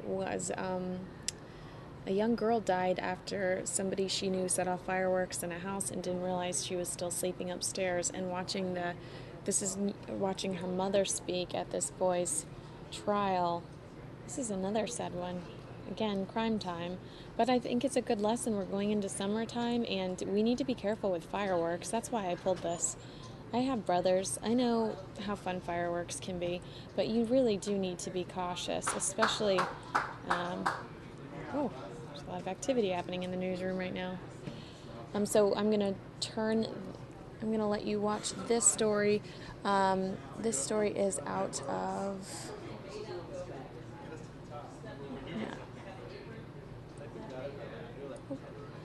Why won't it play for me? Here we go. Stop to assist getting anyone out or put out the fire. He did not call 911. He went home, hid, leaving my daughter to suffocate to death from the smoky fire that he caused. Take your time. Mary Milano broke into tears as she recounted the terrible tragedy that left her 19-year-old daughter, Kristen Milano, dead. Her agony aimed at this young man, 19-year-old Eric Morelli, who stood just feet from her in a New Britain courtroom.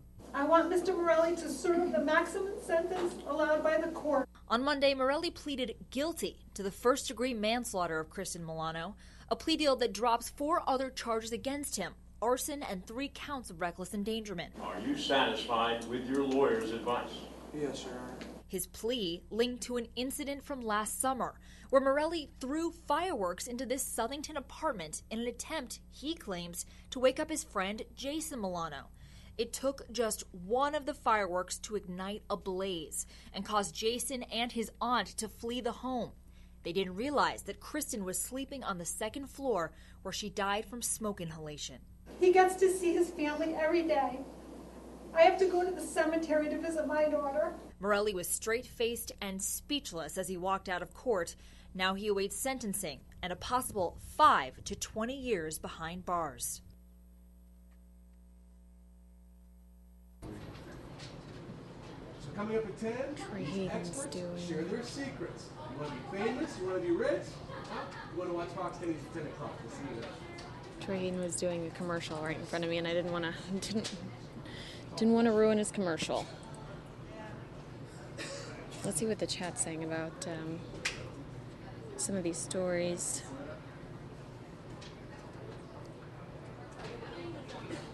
Kenzie, what? Am I just cool on my jets here? When is this happening? I want to play this one other story that I told them I was going to play. I can tell you how long it is. I bet you it's only 2 minutes. It's 2 minutes and 17 seconds. You want to send me the link and I'll tweet it out? Maybe. I'll think about it. Don't get lucky with me. I found this story that I was previewing for you about the young woman that died, and her love interest is accused of doing it. Her mother is the one that found her, and this testimony will break your heart. The reason why this case is so important is because the girl, the victim, her name is Deanna Cook. She called 911 in the process, like in the midst of the murder, and it took 911 50 minutes to show up and to respond to her. So there was a lot of criticism there, and 911, there have been some initiatives to get them to respond faster, specifically because of this story. So I think that this is an interesting case, but for the most part, this testimony of the mother will break your heart. I got goosebumps the first time I watched it, and I don't know how I'm going to react watching it a second time.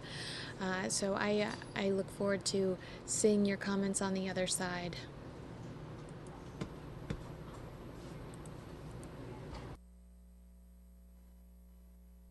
How would you describe their relationship? How were they together?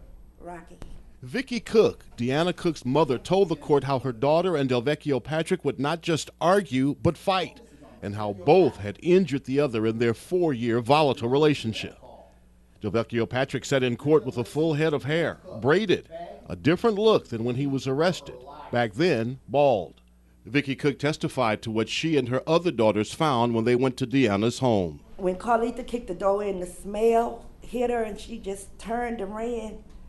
And I went in, and the water, like it was so high, it was covering my feet. Vicky Cook made her way through the house to the bedroom and then opened the door to Deanna's bathroom. I saw like a shadow, a shadow behind the curtain, and I started screaming because it was her, and the water was still running. The water was still running.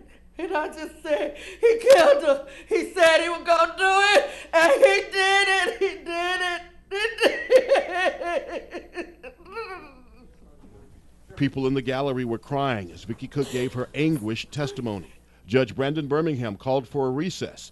Delvecchio Patrick sat, showing no reaction to what she described.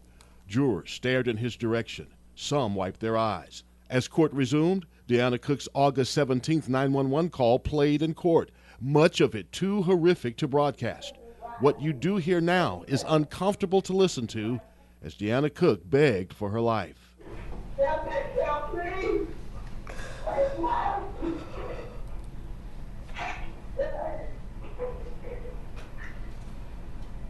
me. Asked by prosecutor Trey Stock if she could identify the male voice on the call, Vicky Cook extended her arm and glared at the defendant. Red, right here.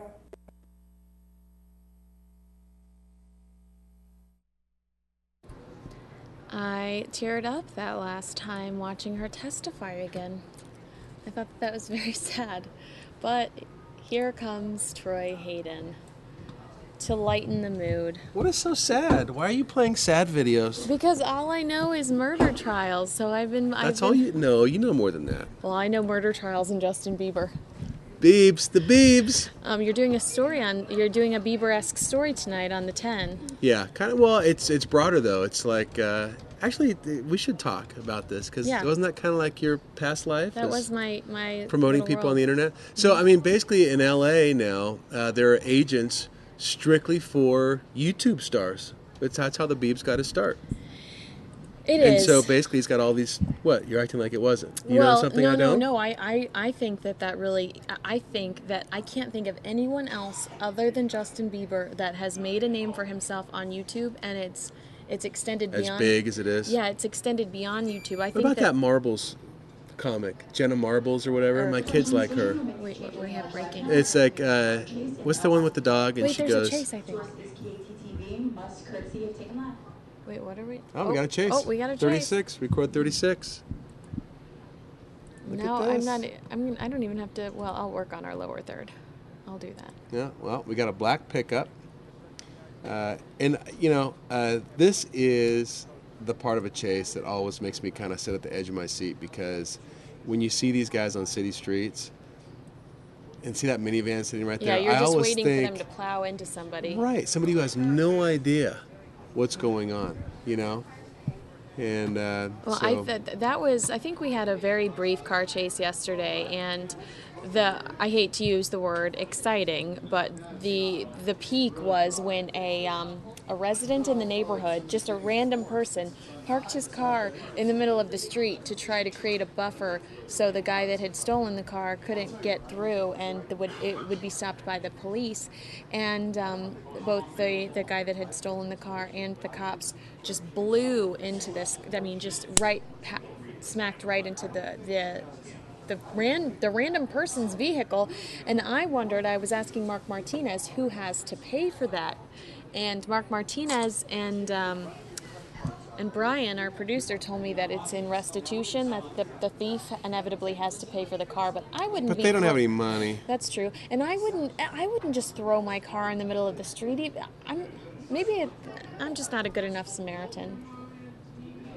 Well, putting yourself in front of anybody is not very smart. Here, Yeah, this is not in Arizona, I should say. No, this is LA. This is in Los Angeles. This is not in Arizona. Oh, well, there you see some police officers going out of the way. Do you want to have our box up the whole time? I think it might be less distracting. Oh, it's distracting? It is to me a little bit. Sorry. All right, that's better. All right, so if you're just joining us, this is a chase. We don't know exactly where in LA, but it is on city streets. There's somebody in this black pickup. There were police units right behind this person, but it's there we see him again. And this is odd, too, because we don't see this very often where they're up this close to the suspect because, it makes that person drive faster and more dangerously. And so basically, look, here we go. We got some stop cars. Seeing there's somebody standing right there on the corner. And here's the deal, Kinsey. Mm-hmm. These people never get away. No, and their big finale, aside from inevitably colliding with something, the big finale is always jumping out of the car and not successfully running away from the police on foot. Oh, it's close. Oh, just hit that van right there. Kind of a bump. The van pulls over. One thing I will say, I'm always amazed. Seems like when we watch these chases a lot, that the streets of LA, seems like oncoming traffic here. Oh my goodness. Oh man, that was a close call there. That is an oncoming traffic. Baldwin Park and LAPD are both in pursuit. I've never heard of Baldwin Park.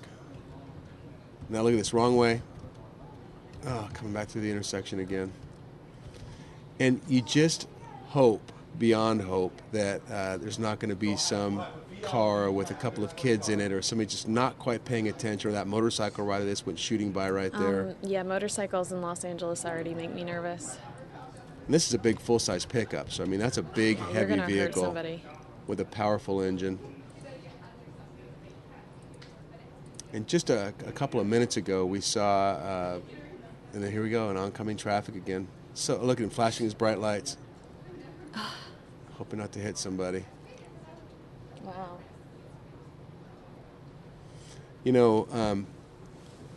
What police are trying to do, or generally what they try to do in something like this, is they try to get up ahead of the truck and try to find out, guess where it's going, and get somebody on the side of the road with stop sticks, which basically are just long sticks filled with nails, and they will shred your tires up. And the nails, interestingly, are hollow, Kinsey, so when they go into the tires, what's that do? That allows the air to seep out, right? So they try to get in there. Now, when you have flattened tires, you can't drive like this. No. And, pretty soon you're down on rims and the sparks, there's a helicopter's over now. You can see they've got the spotlight on That them. would make me so nervous. That's a cool shot, though, Troy. It's almost like a movie. Well, all too real, unfortunately, for anybody who's going to get hit. And here's a point I was trying to make earlier. How often do you spend a lot of time in LA. How often are you in LA and the freeways are this clear? It seems like every time there's a chase, there's nobody on the freeway. It's usually me. I'm usually behind the wheel. What's that? I said it's usually me. I'm usually behind the wheel of the chase. No, you're not. You don't chase. Oh, now they're slowing down. This is northeast Los Angeles metro area, southbound 605, Rhino.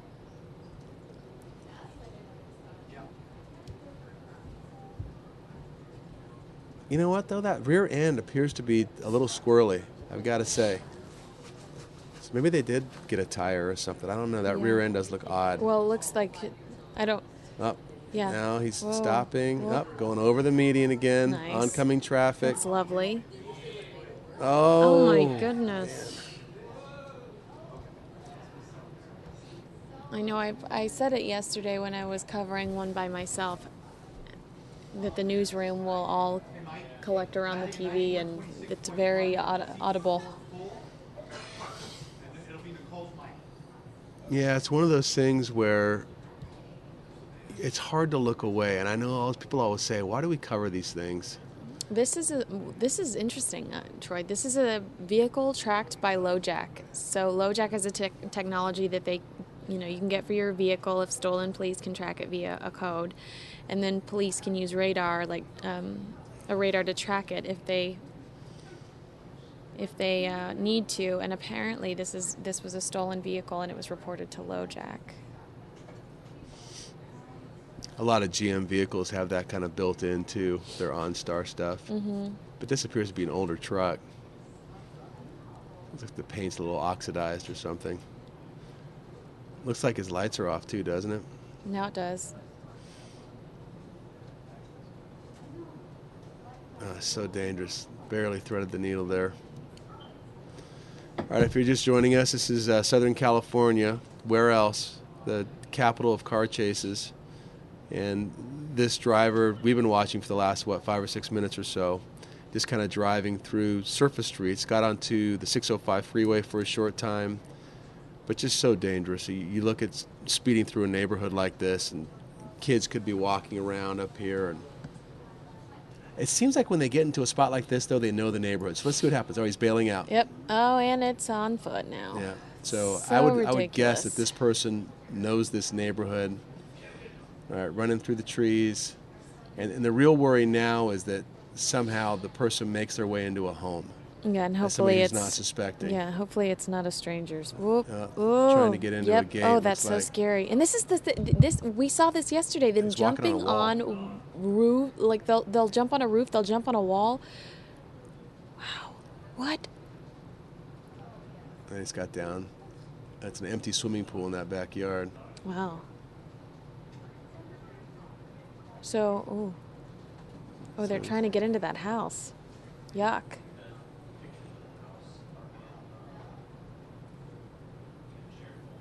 Yeah, it looked like he went back where that table was, and there may be a door back there. That's what it looks like. And you wonder if this person knows this house, or if this is a relative's house, or because they appeared to kind of drive around and pick this neighborhood and then jump out. So now you may have a standoff type situation, depending on how quickly they can get in there and whether or not this person wants to surrender. I felt like there were dogs. a lot more police during yesterday's chase. I feel like I'm just going to compare They'll be there chases. in a second. They probably just didn't have everybody all in the same place. Yeah, it looks like he did go into that back, almost like a garage type area. Mm-hmm.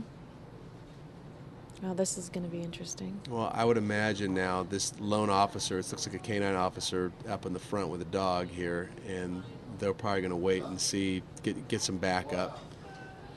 And it looks like there's somebody with a flashlight. My producer, Brian, says a lot of times the ground units will turn off their lights and their sirens as they follow, and they'll let the helicopter track the chase. Yeah, but they'll be here in a second. I am surprised that we're not seeing more at this point. LA County Sheriff helicopters overhead, but the ground units have backed off. But you're right, they'll be coming soon. But I'm just reading what I was I'm sent. surprised that they're not here yet. Well, I guess at this point you hope that this is not some stranger's home and they've run in there. But that just seems so odd, didn't it? I mean, it's like he ran up right to that gate, couldn't open the gate, and specifically looked like he was going after this house. It wasn't like he was jumping from house to house and just kind of I showed agree. up. He didn't. There were no other options. He just went through the back. There's a light on now in the house. See that light in the window? Yes. Did you see that light before? I did not. Yeah, so they've probably just got in there and turned the light on.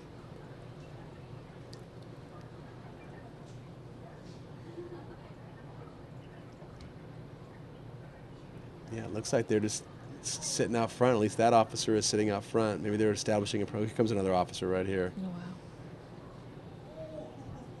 If you are in that Couple more. neighborhood, you are wondering what is going on.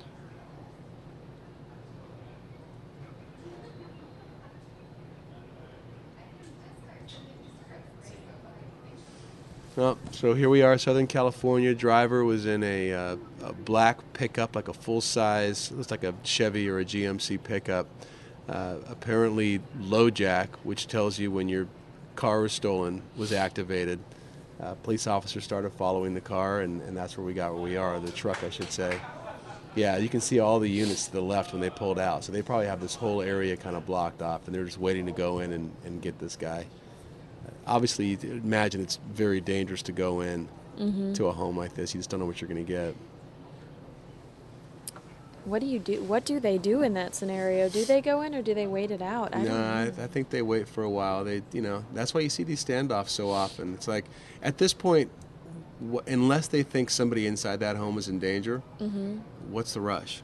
You know? Yeah. Because you rush in on something like that, and the adrenaline's still flowing, and the suspect is panting and sweating, and who knows what could happen right then. One of our chatters, Debbie, made a good point to be sure to lock your door always. When you go inside, lock your door, because if this is not his home, what a frightening situation. Right. K-9 unit is on the scene tracking. We saw that puppy dog. Rachel says, I'm scared for these people. But again, Rachel, this might be their home. Yeah, I've got a feeling this is some house that person knew. And I don't have a ton to go on just by kind of his behavior and the way he acted and the way he went right to that certain door that looks like it's not really a door. You see that? Yeah, I do. It's like that's another, like a back of a carport or something that they went into a side door. Very interesting. As of now, they believe the suspect is in the home, according to producer Brian. I believe that as well. Thanks. According to Troy Hayden, the suspect is also in the home.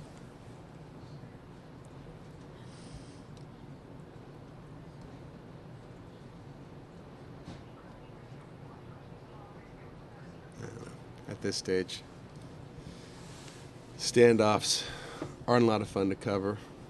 They're not? No, it's just a lot of waiting. I just, people around here know me as like barricade situations. I just, I don't know. You're just looking at shots of a house, and like I said, most of the time it's just, somebody inside saying, I'm not coming out. But, I mean, this person's got some other felonies, I'm sure, from what they just committed in the last 5 minutes. They just hit somebody. Yeah, there's a hit and run right there, plus, all the traffic violations.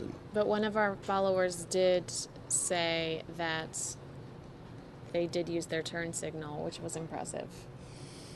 Yeah. They said that most Arizona drivers don't do that, so they appreciated that fact. That may be a mitigating factor as we get into sentencing. Those are always so special. Who knows? But see, as we're widened out there, you can see the kind of perimeter down to the bottom left part of your screen. You saw the units down there. And remove the... Hopefully when they go back, we'll be able to see so those that better. area, that's that like half gate you see there is where the man just ran inside. He kind of straddled the block fence next to the house and ran back. That is a kind of strength I do not have. I could not jump up on a fence that way or a roof. Yesterday they were jumping on roofs. Well, adrenaline does weird things to your body, that's for sure. And if you think you're about ready to be caught, or you've got a helicopter hovering over you, or drugs, or who else? I mean, who knows what's going on here?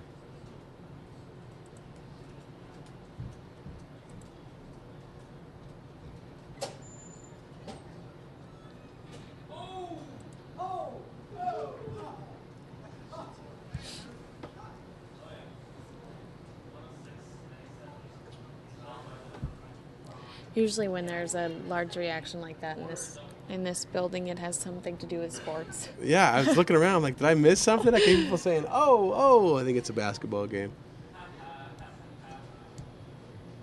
No. So and then I feel like the helicopters always leave us hanging because they need to refuel. How aren't they? Are they completely fueled when they take off every day for one of these adventures? yeah, but I mean, this may be near the end of what they're doing, you know? Mm-hmm.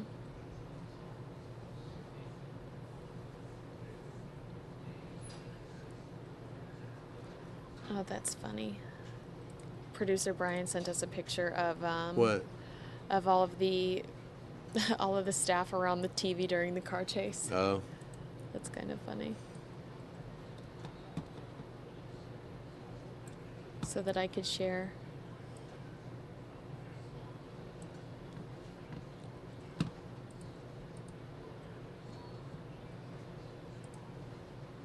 We lost it. It's dark.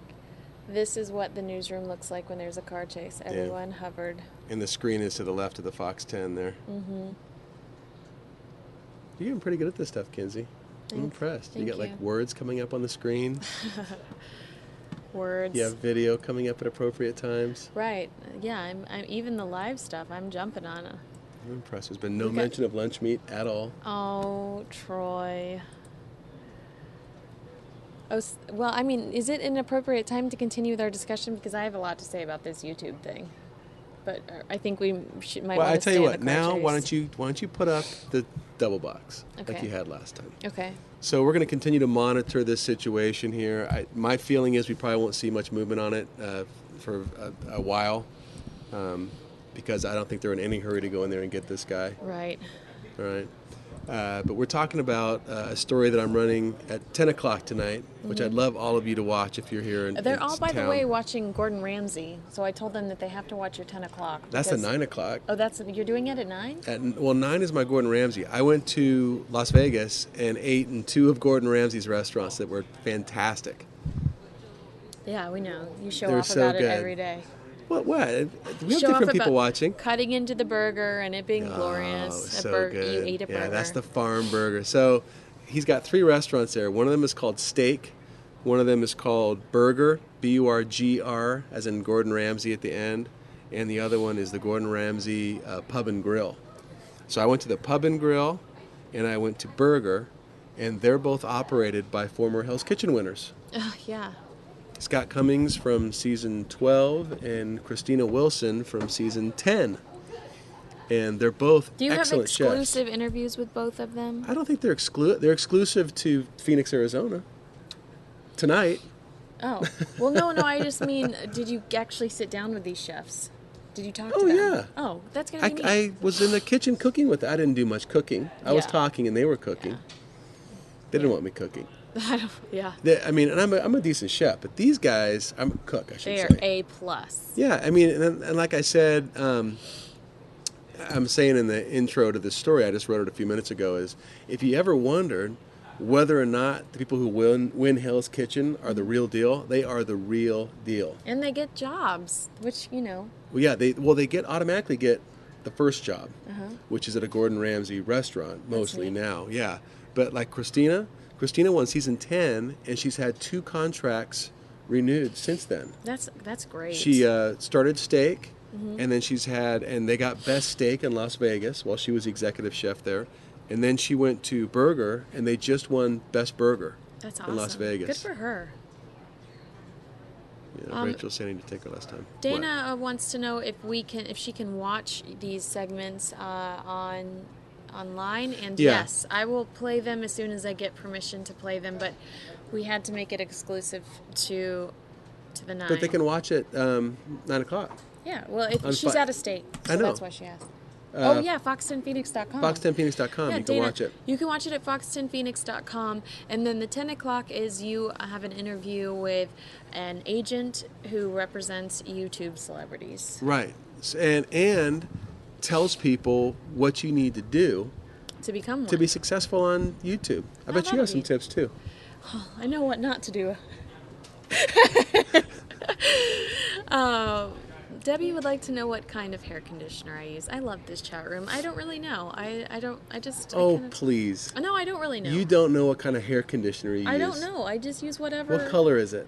Describe the bottle. Gold. It's golden brown, and it smells delicious. And you have no. Where do you get this hair At the conditioner? grocery store. Those are the type Grocery of things store? I just don't like to purchase. I think that those are just like, I just don't like grocery shopping. It's one of those things. Oh, I could spend all day in a grocery store. I'm sure you could, but Especially the produce aisle. I'm sure.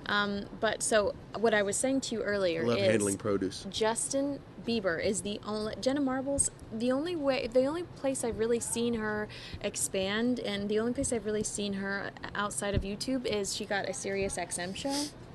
Oh. And so that's kind of interesting, where she features YouTube artists on Sirius XM. Well, see, my girls know Jenna Marbles for sure. Yeah. And then she my did the little what are cousins. this with her dog. Yeah, what are this? What are this? What are this? My little cousins love her too, but I just think it's a hard place to transition out of. If you're a YouTube star, you kind of get stuck as a YouTube star, and do you want that? Well, if you get 1 million followers or subscribers to your channel, you start getting sponsored. So yeah, I think that's great. Look, I am no longer talking about lunch meat. Troy. I'm telling all of you in the chat room right now. Kinsey and I got in trouble today. Troy, I have not. I've been here 21 years and everything's fine. I work with Kinsey for 2 days and I get in trouble. Oh man, I am just gonna pack my belongings, and it was nice getting to know all of you. You can follow me on Twitter, but other than that, I'm done. So I'm interested in seeing what the story is about YouTube, because I always avoided branding myself as a YouTube personality because I didn't want to get stuck in that world. Why would you be stuck? You just become an internet person, and sometimes you don't want to be that. Sometimes you want a career in television, and Oh, so somebody's going to say, you're so big on the internet, we can't put you on TV? Who's going to say that? Well, look at iJustine. They tried to put her on. Who's she? iJustine, where you would probably know her is she was originally the girl that got the iPhone bill that was like this tall. And so it was right when the iPhone came out. So she went viral because she opened up her iPhone bill and she had all of these pages full of data. My gosh. Yeah. So that is how she kind of went viral, and then she became a host, and a lot of different companies hire her to brand for their brands, and car companies to expose new cars when they launch, etc. But they, I believe maybe it was Fox, hired her and my friend Rossi to host a social media driven show, and the show bombed. So it's like I don't know. I think social media shows are tough, though. It's so hard to marry those worlds. Right. And so if you want to be on television, you don't if you want to be on television, you don't necessarily want to brand yourself as an internet person. Oh. But what I would think would be interesting, because I understand that you're talking to this agent. We're still watching this. This is the end of a chase in Southern California. If you're joining us and saying, why am I looking at this house? The person who was driving a truck jumped out in the front, and it's my belief, I have nothing solid to tell me this, but just experience as a reporter, that he knew this house or knew somebody in this house, picked it right at, drove into this neighborhood, jumped out of the truck, ran into the back of the house. So I would imagine on the phone at this point, probably talking to some sort of a negotiator or something to come out. Right. Or texting or something. Or the mom's going to come out or something. Help, SOS. Yeah. What I think would be interesting, and where I think if you and I wanted to hit the jackpot, we create like a boot camp where you train these internet personalities how to live in the real world, because they become so famous on the internet, and they get these egos.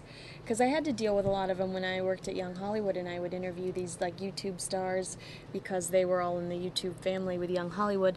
They think that they're Angelina Jolie and Brad Pitt. And they're making a lot of money, so I guess I can justify, and they're. But what are you saying? They have no skills to do things for themselves? They don't have social skills. Oh, really? Yeah, they really don't have social skills. So what I think would be interesting is to create some sort of boot camp to where when it's time, or when people grow up. Kids grow up. I mean, a lot of these people that are making so much money on YouTube are obnoxious. These Vine people, they're screaming into their phones. They're, doing crazy things in Walmart aisles, climbing up Walmart aisles to get these revines.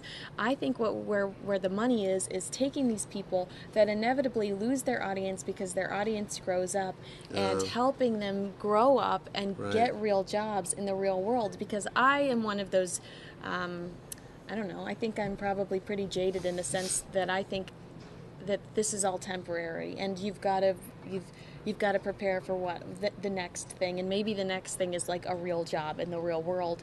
How's that working for you so far? Versus creating, You like it? Welcome to corporate America, Kenzie. That's good.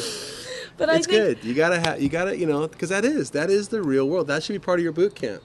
Yeah. Is every once in a while, your supervisors rein you in and say, hey, look, we want you to do this. We're looking for this. I mean, that is part of real life. Mm-hmm. And all of these kids that are celebrities on the internet, they're their own boss. They create their own content. They're their own boss, and they've not really haven't had to have been told what to do or how to do it. So it's going to be hard for them to transition into the real world. So I don't know. I wonder if their agent talks to them about that, or if their agent just plays the role of the tough guy and says... No, the agent makes money. Yeah. Which is what agents do. Yeah. You ever had an agent? I have. I've had a couple of agents. I've had a couple of them. I run through agents like I run through bubble So gum. what do they want to do? They want you to make money, so they make money. Uh-huh. But that's their business. Yeah. And, they always say that they are... Karen, you need me to track something? No? They always say that, they're in it for your best interest, but I don't know. No. I try to stay away from. Debbie says our kids are becoming antisocial, which I think is they can hear you tapping. Oh, they can? Yes. Should I stop tapping? Oh no, let's get another copyright infringement. Why don't you tap the Beastie Boys? They can recognize that? I still can't believe you don't know which conditioner you use. I'm really not like a hair girl. I really don't like, I think hair is just, ugh. I mean, I try not to keep my hair too dark. You do stuff with your hair. Because I have to. Yeah? Because I have to look like I care. But you really don't. You should have seen me when I was a youngster. I cut it all off, and it was just platinum blonde. Because I was just like, I don't want to deal with this. Do you have video of that or any pictures? Actually, I'd like to see that. I'll tell you something off camera. There's probably footage of it in this building. I've seen that library room, and I was interviewed for Oh, something. really? Yes. I'm going to look that up when we get out of here. Oh, that could be Lord. good stuff. It really... You know what? If I could just go off on a little bit of a tangent. I like Pert shampoo. You are going to get me in trouble. Why? We are supposed to be talking about the news. This is news now. What shampoo do you think the suspect uses? I don't know. We're only supposed to be talking about news? No, I think we can have fun. Okay, sometimes. good. Yeah, Pert shampoo. And the thing is, it's because you eliminate a step. Because with the Pert, you've got the shampoo, and you've got your conditioner, and it's all in one. It's all in the same bottle. So with one little squirt there, you do the whole thing. Let me tell you why this is relevant to Oh, what it we've is? been talking about. Because of what you're talking about right now, being on YouTube, you could have just made like $50 for that shout out. Right? That's the YouTube world. When I worked for a company that will remain. And what makes you think I did make anonymous. $50 for that right there? You had to have, because it was just so unnecessary. Thank you, Pert. They would have us drop brands in the middle of interviews. I was talking to Sean Kingston one time, and they were like, ask him if he was a Subway sandwich, what kind of Subway sandwich he would be. And this is a guy. I can't go back to sandwiches. I'm telling you, now you're going to very dangerous No. terrain. Troy Hayden. So, but anyway, he's had a problem with his weight. So I was so embarrassed that I had to ask him that. And the reason that I had to ask him that was because they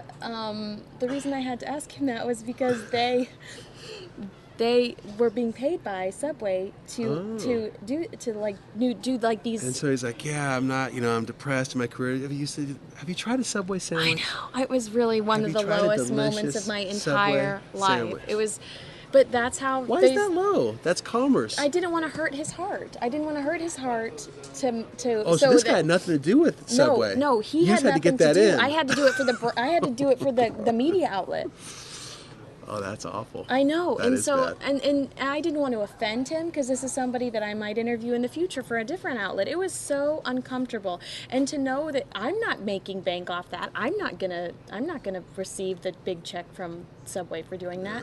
They did. So yeah, that was a really difficult scenario. That is tough. I feel sorry for you. You okay? Yeah, I'm okay. You sure? Yeah. Thanks for hanging in there with me. I thought I did really.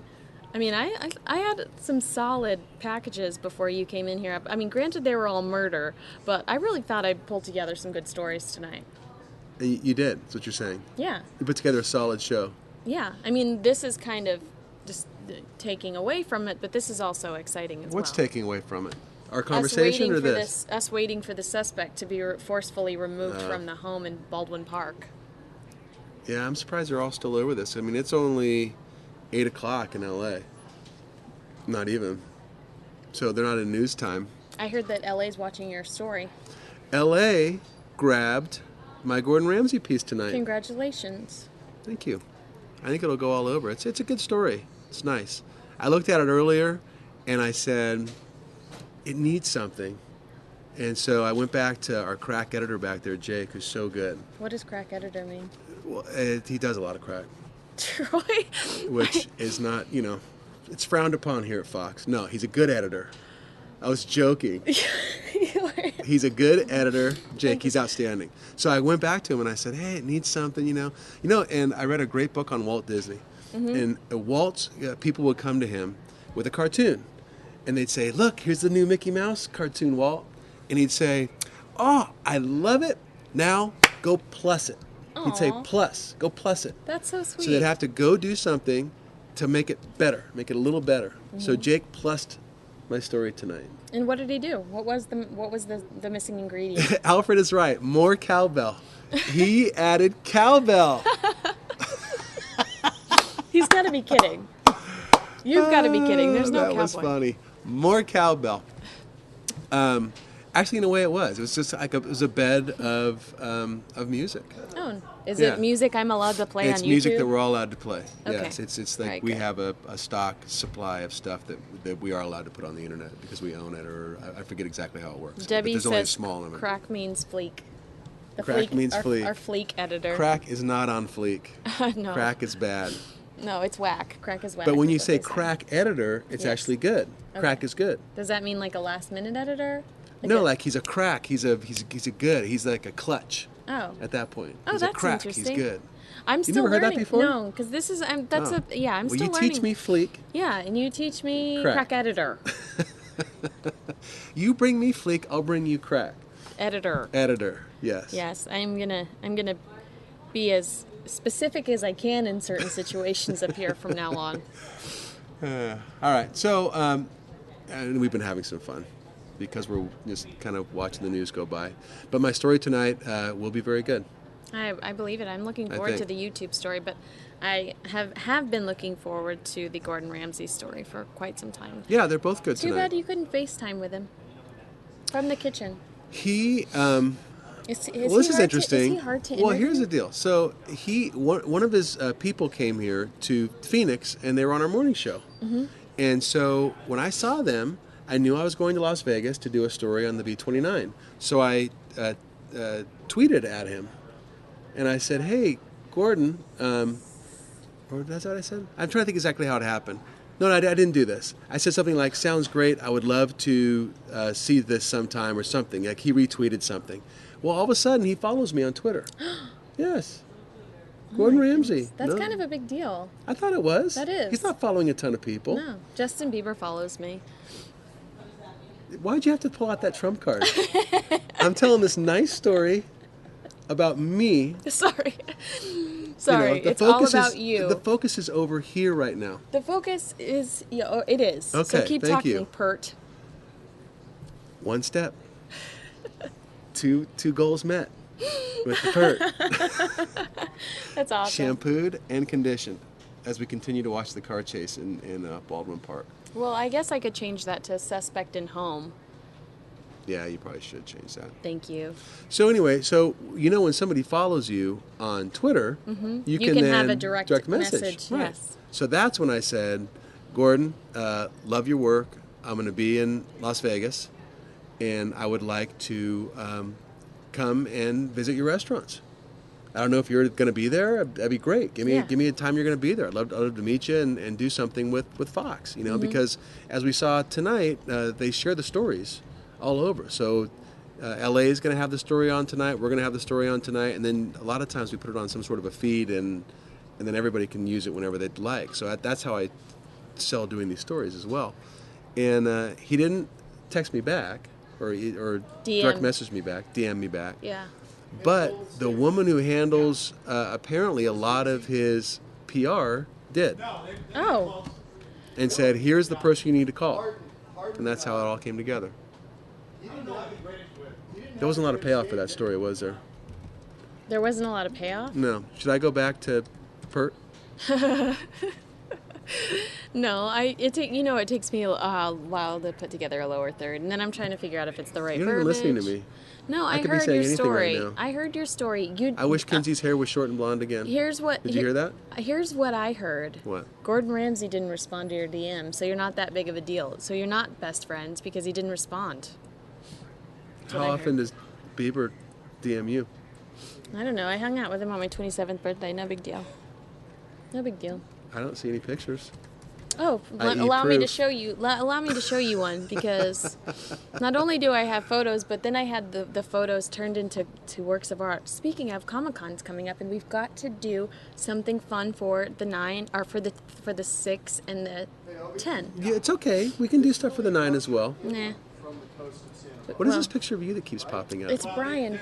Producer Brian. What sent is that? It to It's us. like a glamour shot? No, Did you it's like not to go a on those glamour glamour shot. studios in the mall? No, it's not. That's just a That's picture. like a glamour shot. It's not a glamour shot. But thanks, producer Brian. Let's see. And if you're watching this video over here, this is the end of a truck chase. And I'd say about 20 minutes ago now, the suspect went into the back of this house. And actually, I only have a few more minutes here with you, Kinsey, because I got to get my makeup on. And get your makeup on. I got to do my manly Well, things. that's the cartoon. I don't know where the real one is, the original. See, anybody can draw a cartoon. That's what you're going to show me? Well, I don't know where to find the real one. It's okay, in my yeah, phone. put it up for everybody, and I don't think No, they're no gonna... one. Oh, we cares. can't see that. Oh. No one cares. But why are you just showing it to me? Because you didn't believe me. I still don't. You showed me a cartoon. Monologue about something while I find this in my phone. No. Actually, that's not. If you're not going to show everybody, then we can't put it on. All right, that's fine. All right, You but can- I need to leave. Oh, right? Really? Right now? Well, I mean, do you want to talk about something else? No. I have a good show. Everybody can watch you at fox10phoenix.com. Does it count when they watch you online for our ratings? I don't know how they count that stuff. Does it count if we just TiVo it every day? Yeah. Oh, so yeah. TiVo us every Well, it's day. interesting. Well, no, who has TiVos anymore, though? I right? do. You have a TiVo, a real, like, it says No, TiVo I on the have front. a digital It's a DVR. something. Yeah, DVR. Yeah. TiVo's That's like saying more fun Kleenex. to say. Right? TiVo's more fun to say. Right. It's kind of... It's like It's Kleenex quirky. and tissue. Right? Why? Kleenex is a brand. Tissue. Bless you. But you don't say, can I have a tissue? Or I guess maybe you do. Yeah, you wouldn't say, can I have a Kleenex? That's what we say in my family. Oh, that's sweet. All right. Sweet to who? So we're going to DVR every 10 o'clock episode. We are. Why can't we watch it live? Or you can watch it live. But Yeah. my mom asked me that question. She said, will it help his ratings if I TiVo him? And I said, I don't know. Look at your mom. First, it's the lip balm, which has been fantastic. Do I have it in my pocket? I should. It's the best lip balm ever. I don't. It's in my drawer, though. That's because you're a quitter. You've And now given the it up. TiVoing. You've given up a lip balm. Rachel wants me to take her to Gordon's restaurant. Yeah, let's look at some of the comments. Kinsey's the best. It counts if you DVR, but you have to watch. Actually, I think it's Alfredo. It's +2 or +3. It's like usually 2 days. He says you have 1 to. day. You actually have to watch it. You have to watch it within 2 days. Oh, interesting. Yeah. No, I mean, it's not over. Rachel, you're correct. The man is still inside this house, and the only reason I say that is the helicopter's still over it. The police officers, I believe, are still surrounding it. We don't know who's in there, and we don't know, if he's in there by himself. One thing I will say is he went in that back window, that back door. It was kind of like a small gate, and then the light came on inside that house. So, and now it's just a waiting game. That's what we're looking at in Southern California. But, you know, I've seen many of these over the years, and, you know, it tends to be a house that they know, and they go back to it. And then I've also seen a lot of these end where the mother comes out and says, all right, now it's, you know, it's time for you to come out, or give yourself up, or things like that. Yeah, you know. a lot of people commented that it looked like a young guy. Interesting. Rachel said in regards to tonight's 9 p.m. story, Troy, you're going to make me cry. I idolize Gordon Ramsay. Yeah, apparently he is quite a guy, and he's just like one of the chefs told me that he walked up and well, first of all, he shows up unannounced at Burger, and he says hello to everybody as he's walking down the line and shakes everybody's hand, and then grabs a whole handful of spoons and starts tasting all the way down the line. I'd be so nervous. Oh, and she was. He said that she grabbed him, he grabbed her by the collar, pulled her into the walk-in, and just screamed at her. She said for like 3 minutes. And she said that never happened to her on the show. And it happened in probably real will life. never happen to her again, because she probably will. Right. She's probably straightened out. I mean, it wasn't anything she did intentionally, but I'm sure she'll be extra careful. And Dana, it will. Yeah, the live stream will come up at 9. The live stream on our website is going to change to our actual broadcast. Right, and that's Gordon Ramsay. The 9 o'clock story is a Gordon Ramsay story that'll run about 10 after 9, maybe between 10 and 15 after 9, so make sure you tune in for the top of that. And then the story on YouTube Stars runs in the second segment of the 10 o'clock, so about the same time, between 10 and 15, if you want to check that out. But you should. You will want to check that out. It's going to be good. But in case you miss it, hopefully I'll grab it so that I can show it for everybody tomorrow night. And you can tell us if anything was cut. You can give us a little behind-the-scenes action. yeah, it was very enjoyable, very fun. Lauren says, according to Fox 11 in LA, the K-9 team arrived 8 minutes ago to search the suspect. Oh, okay. Yeah, the Fox 11, that's our station there. And so this is probably their chopper. I don't know if they have a shared chopper or not. Their own Skybox. Yeah. Yeah, I'm not quite sure. But okay, now we're seeing. Now, here's what I will say. Those don't appear to be officers in a tactical position. You know what I mean? Mm-hmm. You can learn a lot by reading the body language of police officers. They're very cash. That they are walking around like this thing is over. So, not exactly sure what's happened here. Yeah, see that guy? Even this one walking out in the front gate. If you thought there was a suspect and you didn't know whether or not he was armed inside that house, you wouldn't be walking like that. So I don't know if maybe he's already given himself up in there, or if they think he's left the area, or there's some other outcome to this. Look at that. The whole crew is walking out now. Well, get ready for the 9. Debbie wants to revisit some of the stories that I played earlier, so I'm going to do that with them because I am off the air at 9. Oh, you so are? I only have 7 minutes left. So Go get 'em. thank you so much, Thank you, Troy. everybody. It was fun. Troy, do you think I should cut out of this or stay on it? Do you have to leave this to run your other thing? Well, no, I don't. Keep this in the corner? Yeah, I can keep it in the corner. That's what I would do. Okay. Hello, all. I'm sorry that it's back to just me. Some of you had mentioned you wanted to go back and recap some of the stories that we played earlier. Specifically, the one that I was moved by was the 911 murder, the 911 call murder, where the woman, it took cops 50 minutes to get to her. I'm going to stay on. Well, it looks like Skyfox might be leaving, so I might click out of it. Well, what do you think? There's a lot of activity still, it looks like. While I'm on this, if any of you would like to chime in regards to some of those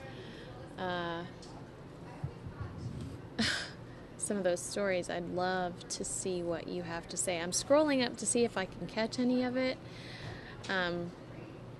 But that happened prior to Troy sitting down.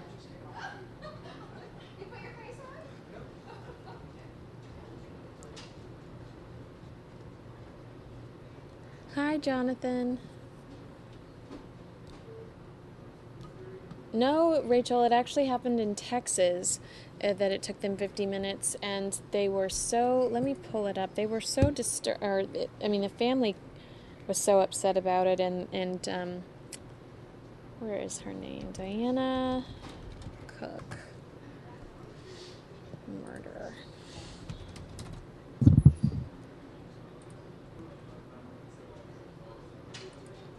Oh, it's Deanna Cook. Deanna Cook. The Deanna Cook murder trial.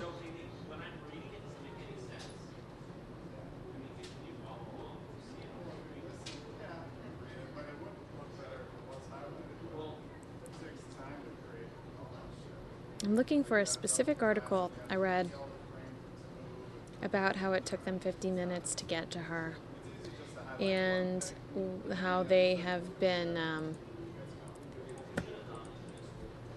50 minutes, how they have changed their procedure specifically because of this case.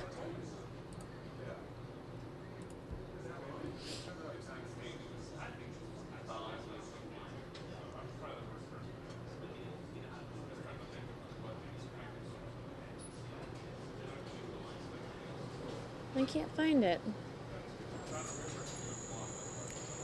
Deanna Cook, 32, could be heard choking, screaming, and begging for her life while on the 911 call, but police did not respond until 50 minutes after she made the call and left when no one answered the door.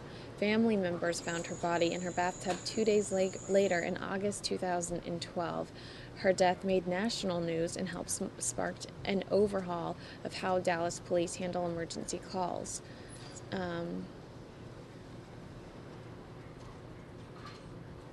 Wow. This case was one of several high-profile killings that inspired a citywide anti-domestic violence movement. Oh, Skyfox is leaving. How beautiful. Thank you for letting me know.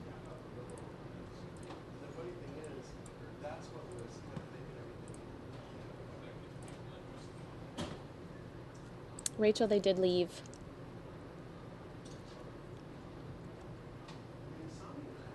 LA looks not ugly and polluted at night. So LA, is that your way of saying LA looks pretty at night, Rachel?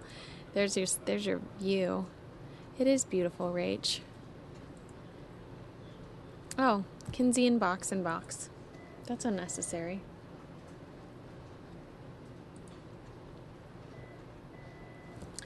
Debbie asks if the Texas trial is going on right now. Yes, it is. The testimony that I showed you earlier was from today.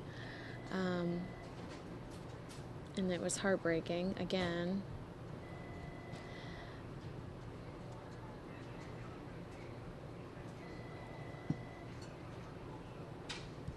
I don't know what the wait was. Debbie asks why the 50 minutes. I don't know why it wasn't a priority.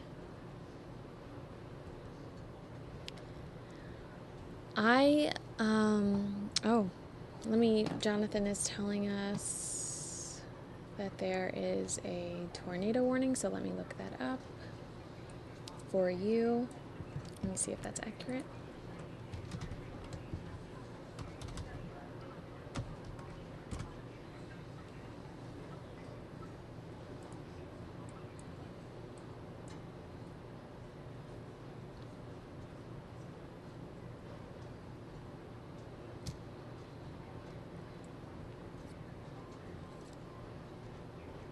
Fox 4 in Dallas, Fort Worth is reporting, it says the Boyd Fire Department is reporting a tornado visible north of intersection. North watch. Oh, we can watch it. Oh, let me see if there's video of it.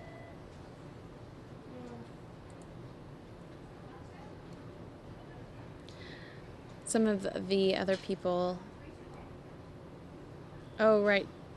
Dana, yeah, her mother found her. If you missed our initial story, her mother found her several days later in the bathtub. And her mother said when she walked in, again, sorry, I'm going back to this 911 call murder.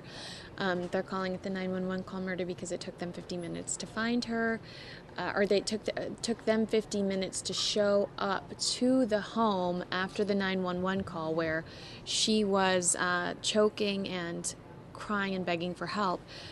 It took them 50 minutes to find, or to actually go to the house, but they knocked on the door, no one answered, so they left, and her mother found her days later, and she said when she walked into the home, there was water to her ankles, the water was still running, and she found her daughter in the bathtub. So sorry if I said that they found her 50 minutes. It took them 15 minutes to show up after the call was initially made. They knocked on the door. They didn't answer, and so they left. And it took her mother several days to find her. And her mother's testimony today was just so heartbreaking.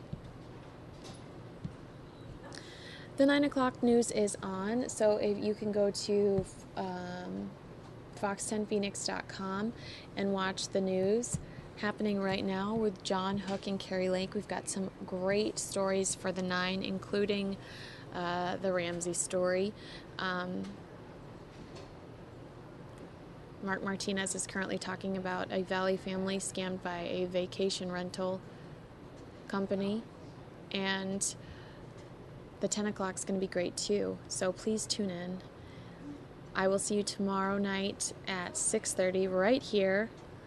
Unless you want me to stay. Maybe I could stay a few more minutes. Because you guys are still talking in the chat room. You're still very engaged in this story.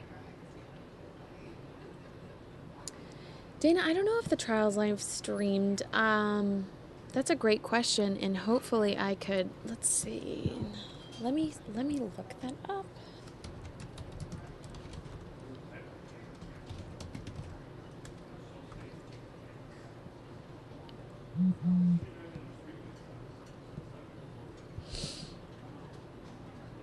I don't know if I see a live stream of it, but let me find out if I can get that, because I think that would, I'm going to try to stay on top of this. I'm going to try to find more video on this, because I do think that this is a very interesting case.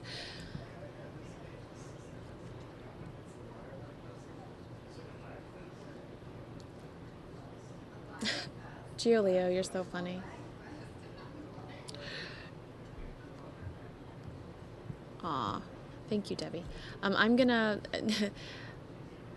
let you go because I have to update a lot of stuff and a lot of stuff on our YouTube so that Samia knows what I did tonight so that she can have a brand new beautiful show for you in the morning. Samia will be on at 10 a.m. She'll be back at 2:30. I'll be jumping in and out of the show throughout the day tomorrow, and then I will see you back here at 6:30 p.m., 6:30 to 9. I look forward to seeing you then, and hopefully I'll have some better stories for you tomorrow. Maybe some happier stuff. I'll try to pull some happier stuff and get maybe John Hook up here and Kerry to talk to you too tomorrow. Have a good night, and we will see you soon.